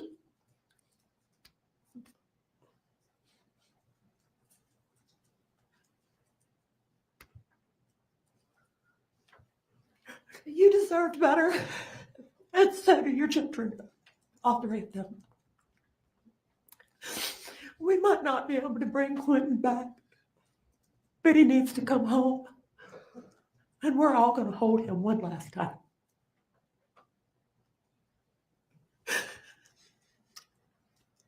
I just want to make it better, Leilani, and I don't know how. All I can do is be here for you and answer every phone call. Talk to you and be there. Listen, really listen. I'm really listening. I love you, and we're going to get through it because I raised you to know that I love you unconditionally. And today I do not put conditions on that because I love you. I love you. I love you, Leilani. Let me ask some questions. Did you ever see, we heard a lot of this during the trial. Was there ever any of this favoritism towards Zane or Sky, or Quentin was the outcast? No, sir. Never. Okay. And did you ever see Leilani maltreat or withhold food from Quentin? Never. And you understand the sentence is what Yes, can be life without or life with. And do you think that Leilani is so far gone she should get a life without parole sentence? No, I don't. Because I wasn't so far gone. I'm not. And I refuse to let somebody make me believe that I am. I may be too late for a lot of things, but I'm here today. I'm here. So you're asking the court to impose a life with parole sentence, correct? Yes. Anything else you want to say before Mr. Dean asks you some questions? Yes, sir. That's all the questions I got, Judge. Thank you, Mr. Hilliard.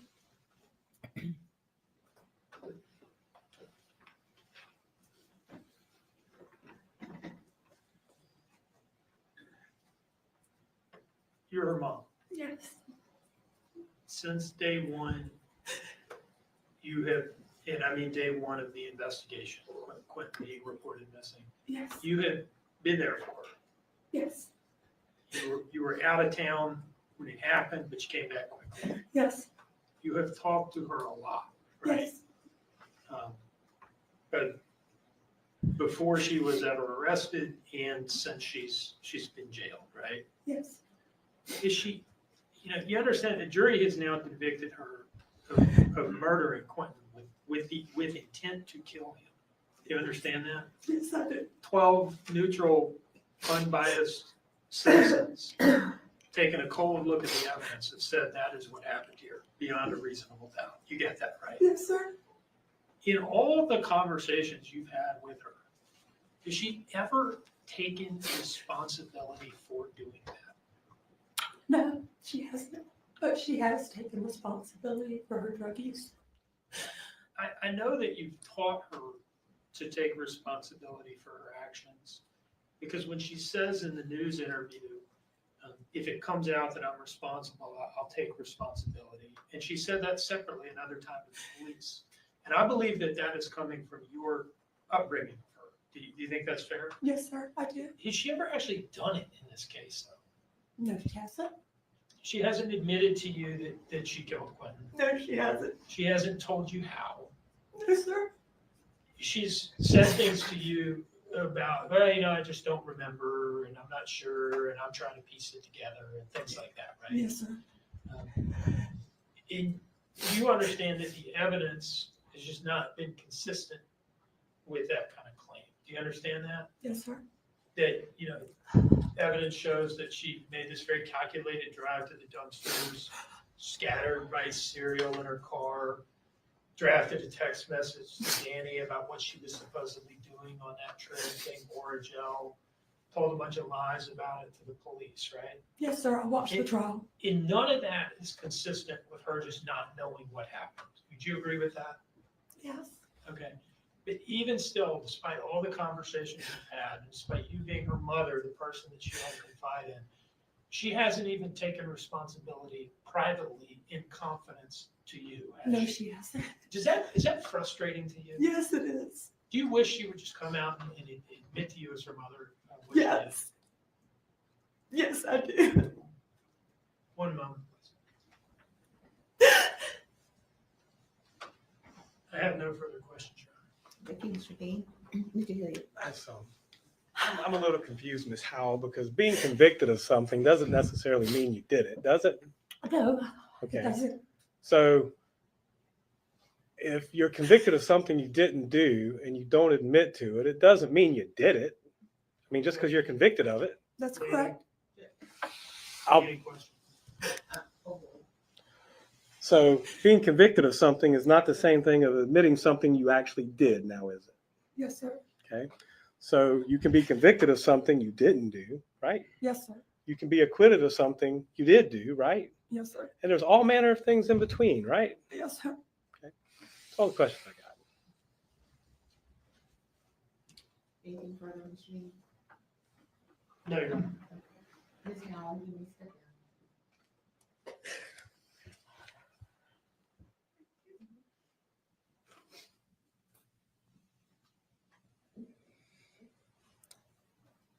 Any further witnesses, Mr. Hilliard? I have to give my client an opportunity to allocute if she wants to, but I think that we've already discussed it. I don't think she wants to testify, Judge, but I think that you have to make that inquiry.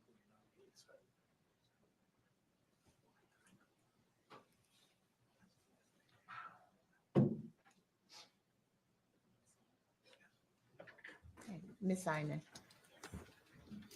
Ms. Simon, we've come to the place where you have the opportunity to testify if you choose to do so. Do you understand that? Yes, ma'am. You still have the right to testify, and you also have the right not to testify. Do you understand that? Yes, ma'am. No one can make you testify. Yes, ma'am. And whether or not you testify or make a statement is solely your choice, not your attorney's choice, but your choice.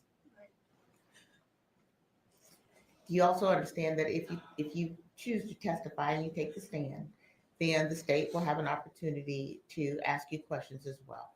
Yes.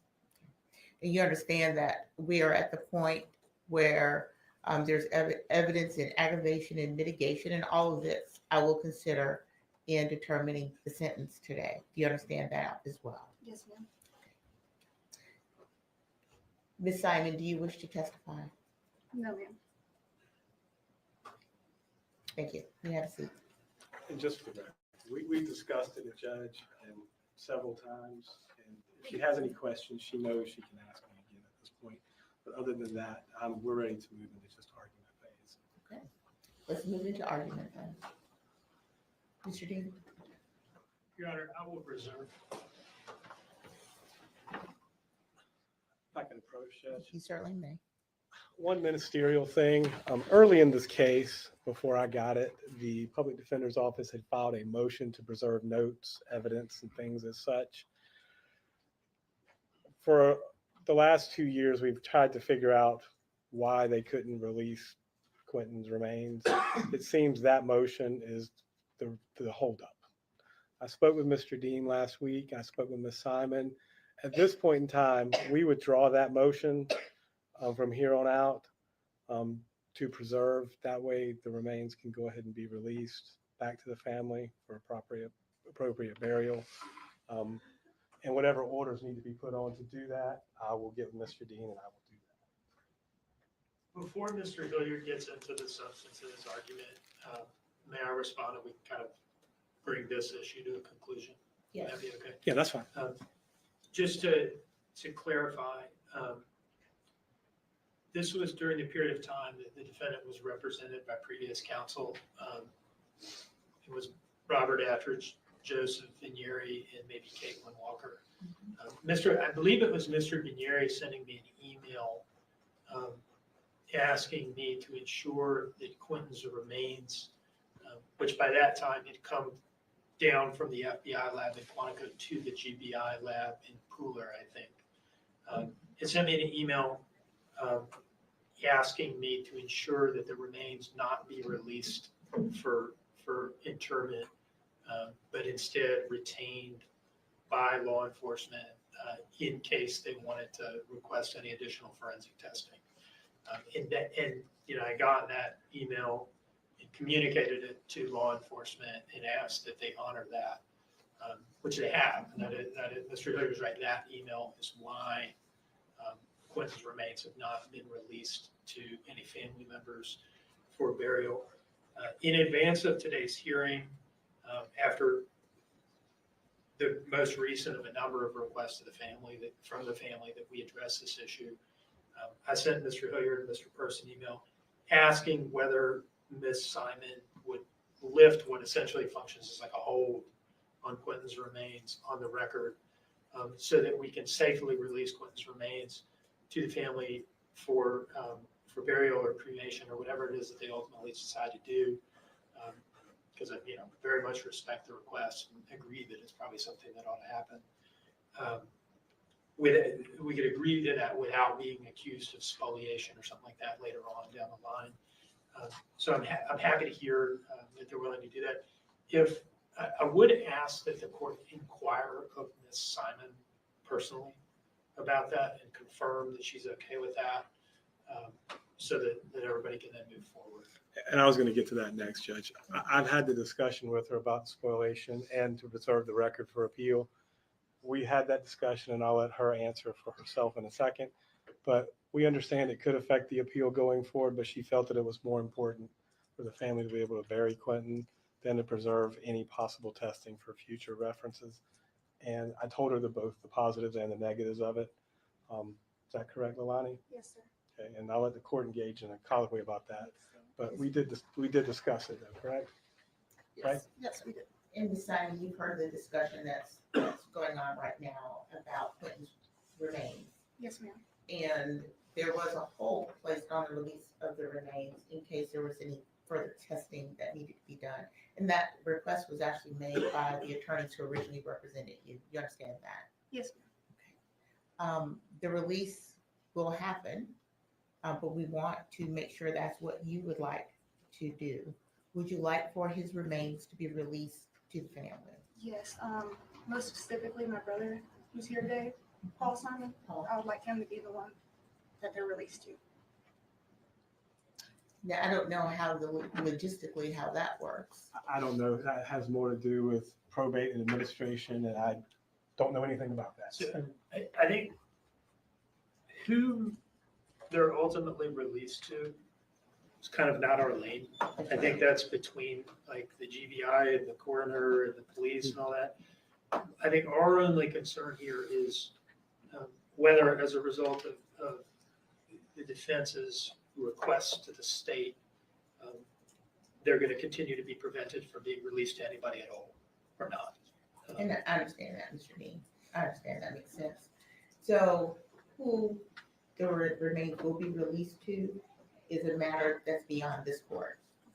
Okay. But you agree to have the remains released. Yes, Mr. Hilliard spoke to me about it on Sunday when he found out about it. I waited until yesterday so I could think about it. But my son's been through enough. No, he's been through enough. Okay. And Ms. Simon, do you have any further questions about that? No, ma'am. And I would like to, I discussed with you that there could be further testing and science could advance in the years to come. I know why there would be a downfall. I understand that there's still matter with the and I want my baby home. I just want to home. All right, thank you, Ms. Simon. You may have I wanted to clear that up. My argument's simple, Judge. We're asking for a life with parole sentence.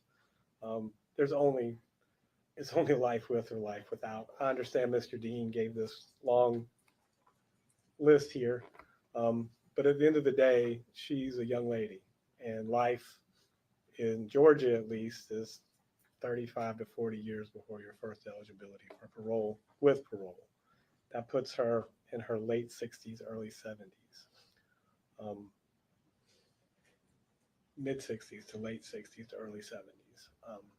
We understand that we're talking about the death of a 20-month-old child, but Your Honor sat through the trial, and we don't know the manner or method in which it occurred. We still don't, and that's an issue for an appeal, which will go up. The question is whether or not she's someone who should be stuck away for the rest of her life without any possibility of seeing the light of day again. And I urge to you, there's nothing about her criminal history, which is pretty much non-existent until this. There's nothing about her life which shows that she is above any redemption or rehabilitation. The people who know her best have asked the court for a life with parole sentence. So we're asking the court for that.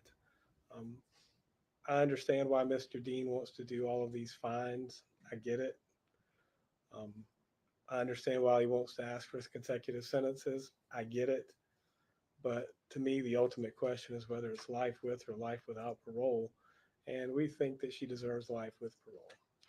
We think she deserves a shot at coming out again one day. Because it's not just about fashioning a sentence that punishes the crime. You have to realize that the offender is going to be serving the time as well. And while the offender is serving the time, there has to be something to maintain hope or institutional behavior. And in this particular case, I think a life with parole sentence would serve that purpose. So I understand the severity of the crime that she's been convicted of. I understand Mr. Dean's position. I don't agree with it. I don't think there's anything about this case necessarily that means that she's unredeemable or should never see the light of day again. So we're asking the court to give life with parole. We're asking the court to merge the false statements and the concealing of death. We're asking the court to not impose a fine as a life with parole sentence is what it means, life with parole. So there's no manner or method or ability to pay a fine. And I understand the reason why Mr. Dean wants to do that, but I just don't see that there's any ability to pay. So that's what we're asking, and we're leaving it with the court. Thank you, Your Honor. Thank you, Mr. Hilliard. Mr. Dean.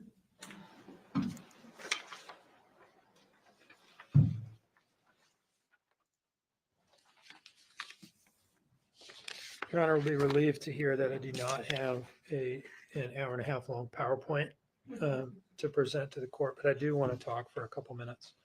I'll start with the big picture of what the evidence shows, both through the trial and then the evidence that we've added today. Just, a few simple bullet points here. The defendant didn't like Quentin. There's credible evidence of that. Jury evidently found it credible. Had some witnesses come in and dispute that today, but I would submit that they are not the most objective sources of information on that. Her dislike for Quentin was not a result of any drug problem. It's totally independent of that. If you combine the testimony of Melanie Bowling and Talia McCarta and Michelle McCarta, it spanned his entire life. Has nothing to do with drugs whatsoever. She murdered him, and the jury has found that she had the specific intent to kill when she did so. And this sets this case apart from cases in which the jury only makes a finding of guilt on felony murder, but acquits on malice murder. The jury did not do that. And there's a great deal of aggravation. Some of the aggravation is charged as independent offenses, concealing the death and false statements and false report of a crime and so forth. Some of it is not. The aggravation includes her covering it up in a deliberate, calculating, and very manipulative way. It involved totally shameless and reprehensible attempts to blame people without conscience, right? Just no compunction about blaming other people who were totally innocent of this and who, in fact, loved Quentin very much. She behaved in a way that shows a total lack of remorse, both during the investigation, when on day one, she's asking Paul, hey, do you got some weed to smoke when we get home?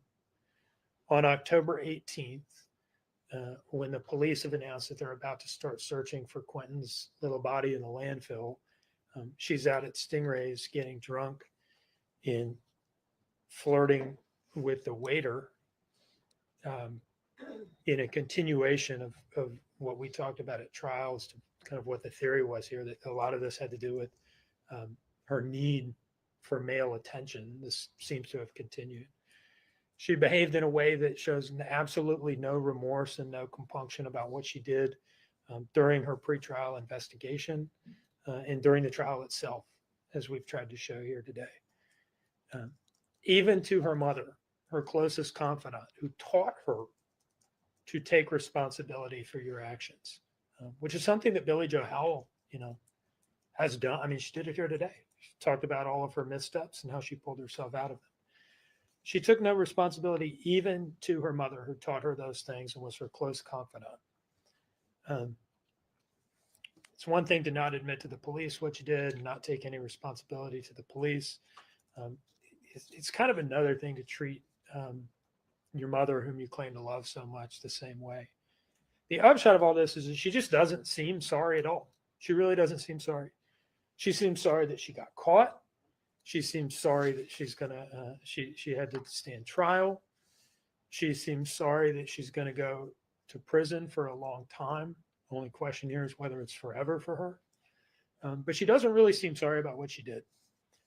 If she had been sorry about this at any point, there were a million off ramps.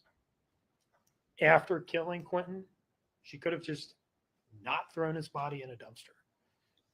We get these abusive head trauma, child homicide cases. In typically, the fact pattern is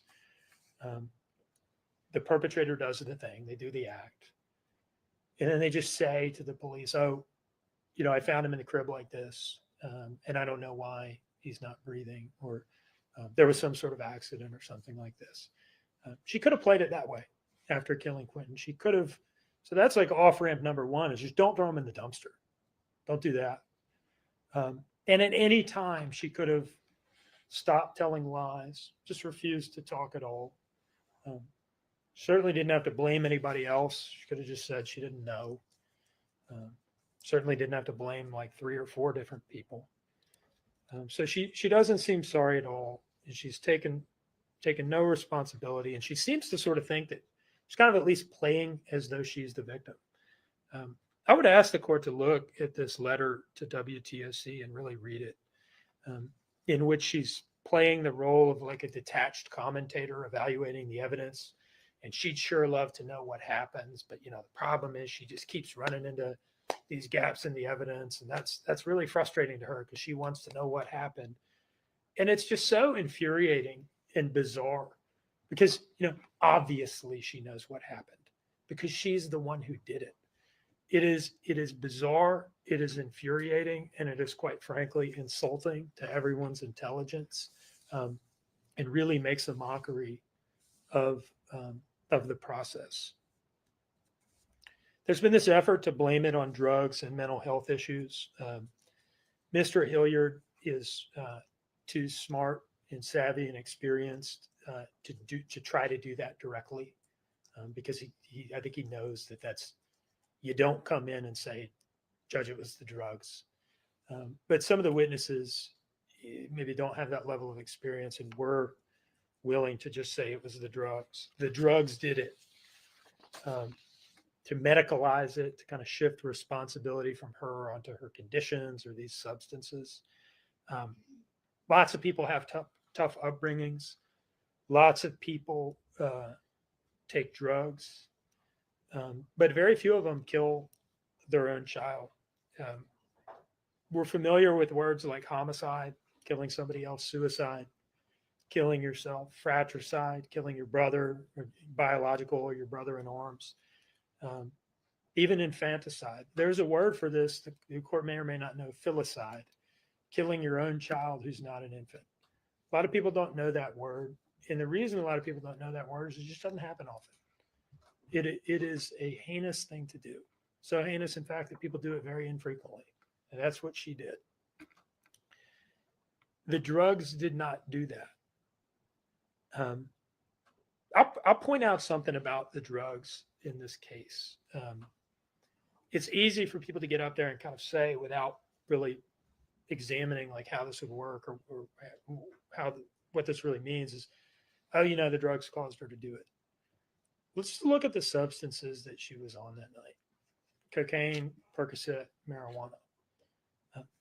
None of these substances are the kind of substances that are going to induce like a psychosis and essentially turn you into a different person, or make you do something that you have no control over. You hear about that sort of thing, I guess, like bath salts and things like that. But that is just that's not what she was on. It wasn't anything like that.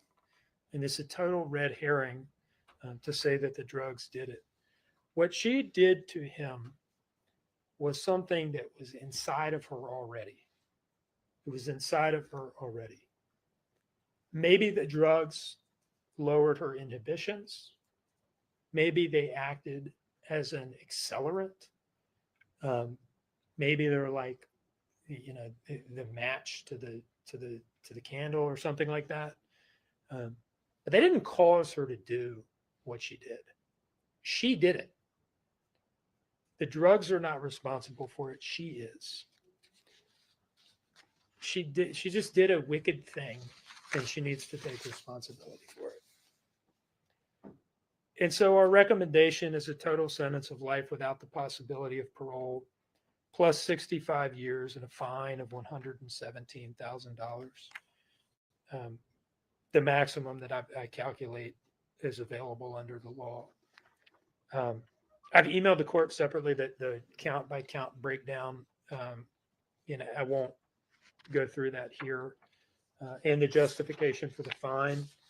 That is essentially our goal there is to ensure that if the defendant ever attempts to profit from her crimes by signing a book deal or taking a paid interview, that there will be an existing financial obligation that will cause at least some of the money, up to $117,000, to be diverted to defray some of the costs associated with her conduct in this case.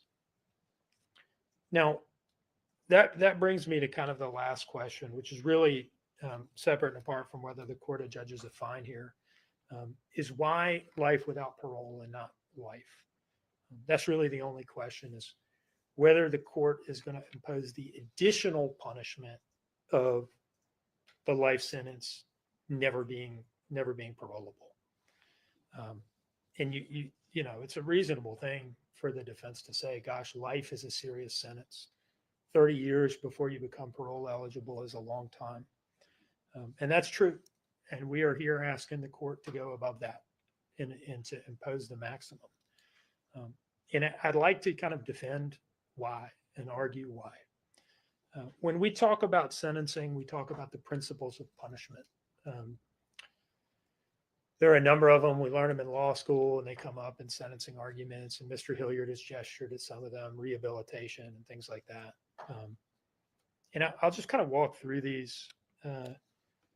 One of the principles of punishment that we talk about is incapacitation, which is incapacitating the offender from committing a similar offense. Somebody's so dangerous, they just need to be locked up to keep them off the street. Now, can I say that incapacitation, the need for incapacitation, justifies the additional sentence of life without parole here? Not really. I don't think that principle of punishment is the justification. That she's so dangerous that life with the possibility of parole is not sufficient. Next, we have deterrence. both specific and general. Specific deterrence meaning the need to have a serious enough sentence that it deters her from doing something similar, and general deterrence that it deters other people in the community who might contemplate doing the same thing from doing it. I don't know that that's really in play here either. I don't think she needs life without parole versus life to not do it again. And I don't know that there's anybody out there who's contemplating killing their child who's going to go through with it if she gets life without the possibility of parole, but won't go through with it if she gets life without the possibility of parole. And then we have rehabilitation, the need for rehabilitation.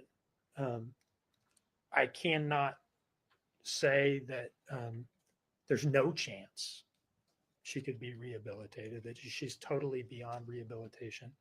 I think the court could reasonably find that. I think there's a lot of evidence here that she is incorrigible. But I can't say for sure that after 30 years, she's so beyond the hope of rehabilitation that she has to stay in on that basis, that she just can't be rehabilitated.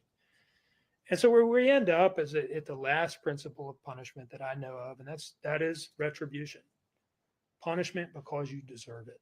A harsh punishment because you deserve it by virtue of what you did and how you acted. Not dressed up as being, towards rehabilitation or towards deterrence, but just punishment as a matter of moral desert. This sometimes gets a bad rap. I've heard it described as the least morally defensible principle of punishment. It's somehow punishment dressed up as being for rehabilitation or being for deterrence is somehow morally acceptable, that punishment simply because you deserve it, because of what you did. But I don't think that's right. I don't think that's right. For one, it is the principle of punishment that, to the state's view, most lines up with the average person's intuition about what punishment is for and their concept of justice. It is actually okay and right and good to punish people harshly simply because they deserve it and not justify it further. You have to get really educated to learn that universal moral intuition is actually a bad thing or somehow wrong. Now, we sometimes kind of accept that what people say about retributive punishment is true, that it is less defensible than the other principles of punishment. But there's not a consensus on this. That is actually not the consensus view. There are a lot of very smart academics and legal philosophers who continue to defend and make the case for retribution. There's an article by a legal academic, Dan Markle. He's a professor at Florida State Law School. Coincidentally and tragically, he was actually murdered himself. But he wrote on retributive punishment. In a 2011 article that I found, he talks about how it has both a communicative function and an expressive function.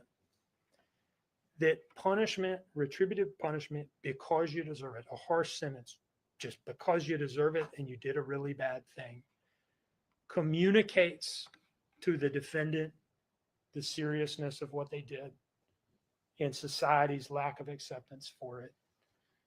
And it performs an expressive function too. It communicates to the defendant the seriousness of what she did, and it forms an expressive function. It expresses to society how seriously the court takes behavior like this. And I've got some long quotes in here from these articles. I think I will not read them. I think I will just kind of restate that in my words. Another way of saying this is that a severe sentence, here the harshest one under the law is what we're asking for, sends a message to both her and to the community. And she needs the message. Quite frankly, she needs the message. She doesn't get it. She needs to receive a solemn statement from the court that for an offense like this, And for aggravating circumstances like this, the only punishment that will do, the only punishment that will adequately get through to her the seriousness of what she's done and just how unacceptable her actions are, is the maximum sentence under the law. That appears to be, at this point, the only thing that the court can do to try to get through to her. This letter to WTOC is dated September of this year. She still doesn't get it. And the court should send her a message. One, this is nonsense. And two, you deserve the most severe sanction that the court can lay on you. The court should send the community a message too. To the people that cared about Quentin, who knew him during his life, he was a child in their lives, and the people who came to know him only after the defendant killed him. And why do these people care about him? Simply because he was a child in their community, and that is enough.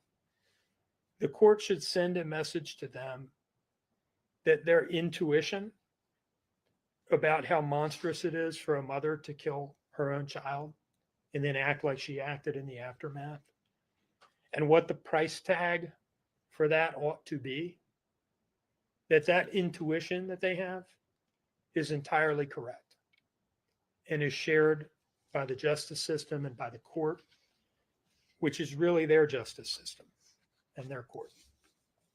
Thank you, Your Honor.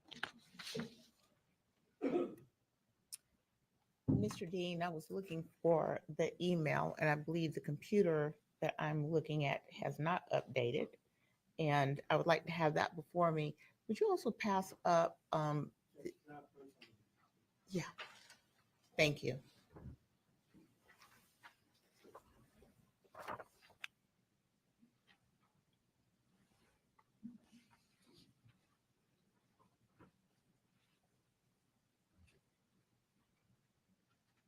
Okay, we know what she's gonna get. She's gonna get life without parole, okay? That prosecutor just likes to hear himself talk. That's all I gotta say about him. And he looks like James Bond.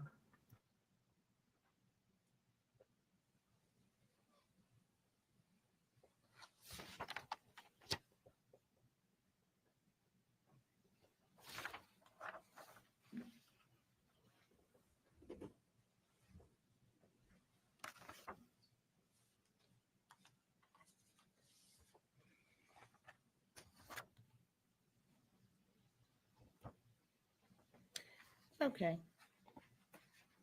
I'm going to pronounce sentence. Please stand.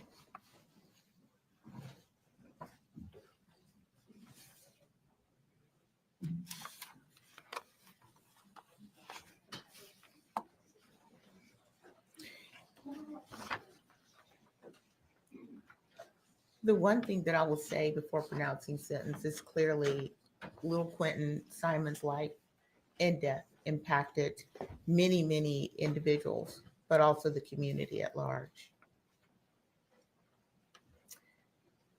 Leilani Marie Simon, the court sentences you as follows.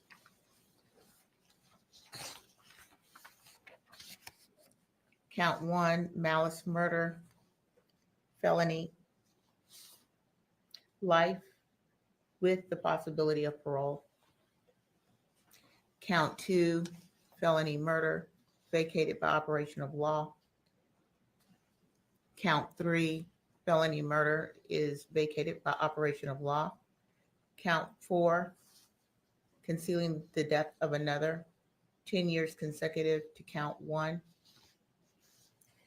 Count 5, false report of a crime is a misdemeanor, 12 months concurrent to count 4.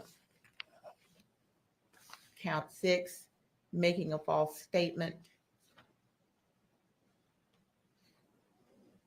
5 years concurrent with count 4. Count 7, making a false statement concurrent with count 4, 5 years.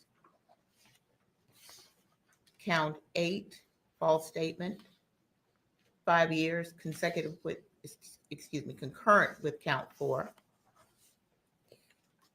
Count 9, making a false statement, 5 years, concurrent with count 4. Count 10 merges into count 9. Count 11, 5 years, concurrent with count 4. Count 12, making a false statement, 5 years, concurrent with count 4. Julia, did I get count 11? Yes, ma'am. Okay, thank you. Count 13, making a false statement, 5 years, concurrent with count 4. Count 14 merges into count 13. Count 15, 5 years, concurrent with count 4. Count 16, making a false statement, 5 years, concurrent with count 4. Count 17 merges into 16. Count 18, 5 years to serve, concurrent with count 4. And false statements, making a false statement, count 19, concurrent with count 4. That is 5 years as well.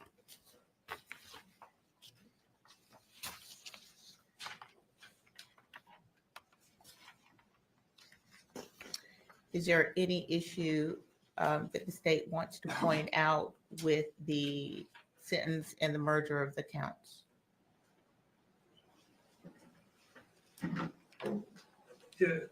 Was count 4, the 10 years to serve on count 4, is that consecutive to count 1? It is consecutive to count 1. And may I presume that the court is not imposing any fines? No. Mr. Hilliard? So just to make sure, life plus 10 is the operative sentence? Life plus 10. Life with, and I guess we should do the same for appeal as well. So. And with that, Ms. Simon, you are hereby notified that under the law of Georgia, you are entitled to appeal the guilty verdict of the court. And if you decide to do so, you must file your appeal within 30 days of this date. You're also informed that you have the right to retain a lawyer of your own choice to represent you on your post-trial motions and appeals to the appropriate appellate court of Georgia. If you cannot afford a lawyer, the court will appoint one for you. You are entitled to and will be given a transcript of all pre-trial, trial, and post-trial matters without cost to you if you cannot afford a transcript. You may file a motion for a new trial, or you may appeal your case directly to the appropriate appellate court of Georgia for review. I'm signing the statement of appeal. I will hand this down to the clerk. If you'll please hand that to Mr. Hilliard.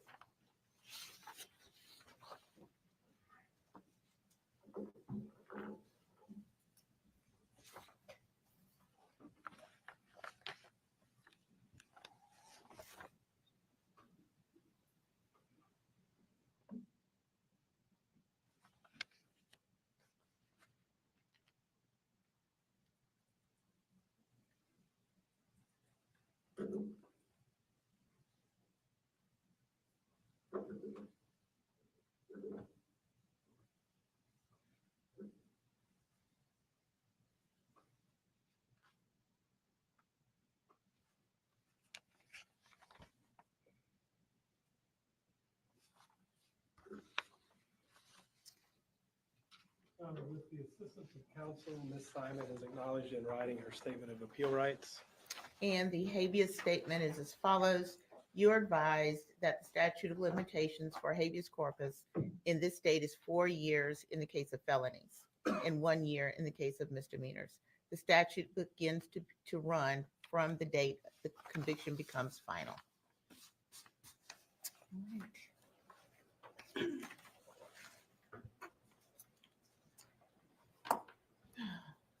May there be peace somehow. Nothing further from the defense, Judge. Thank you very much. Anything further? No, you're welcome. Nothing from the state, nothing from the defense. No, you're All right. This concludes this matter. We are adjourned.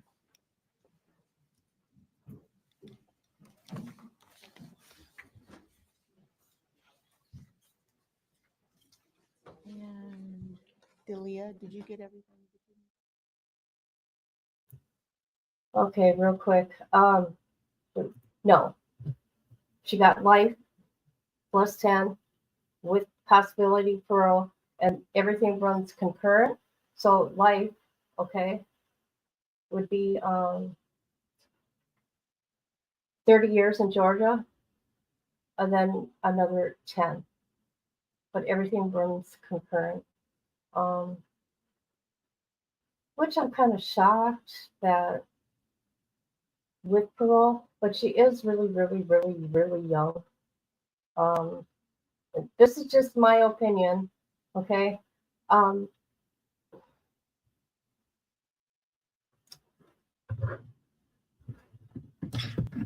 gonna keep my mouth shut for now of my opinion about some things that bothered me about this case, okay?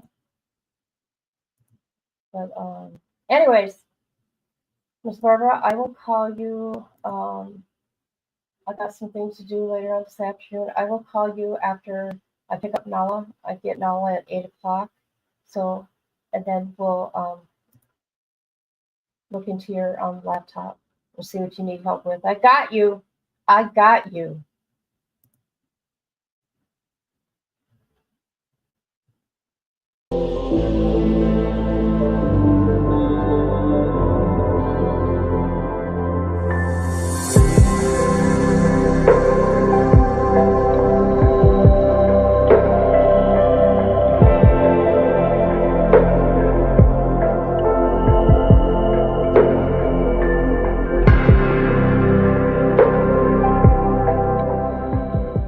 You're so silly. What are you?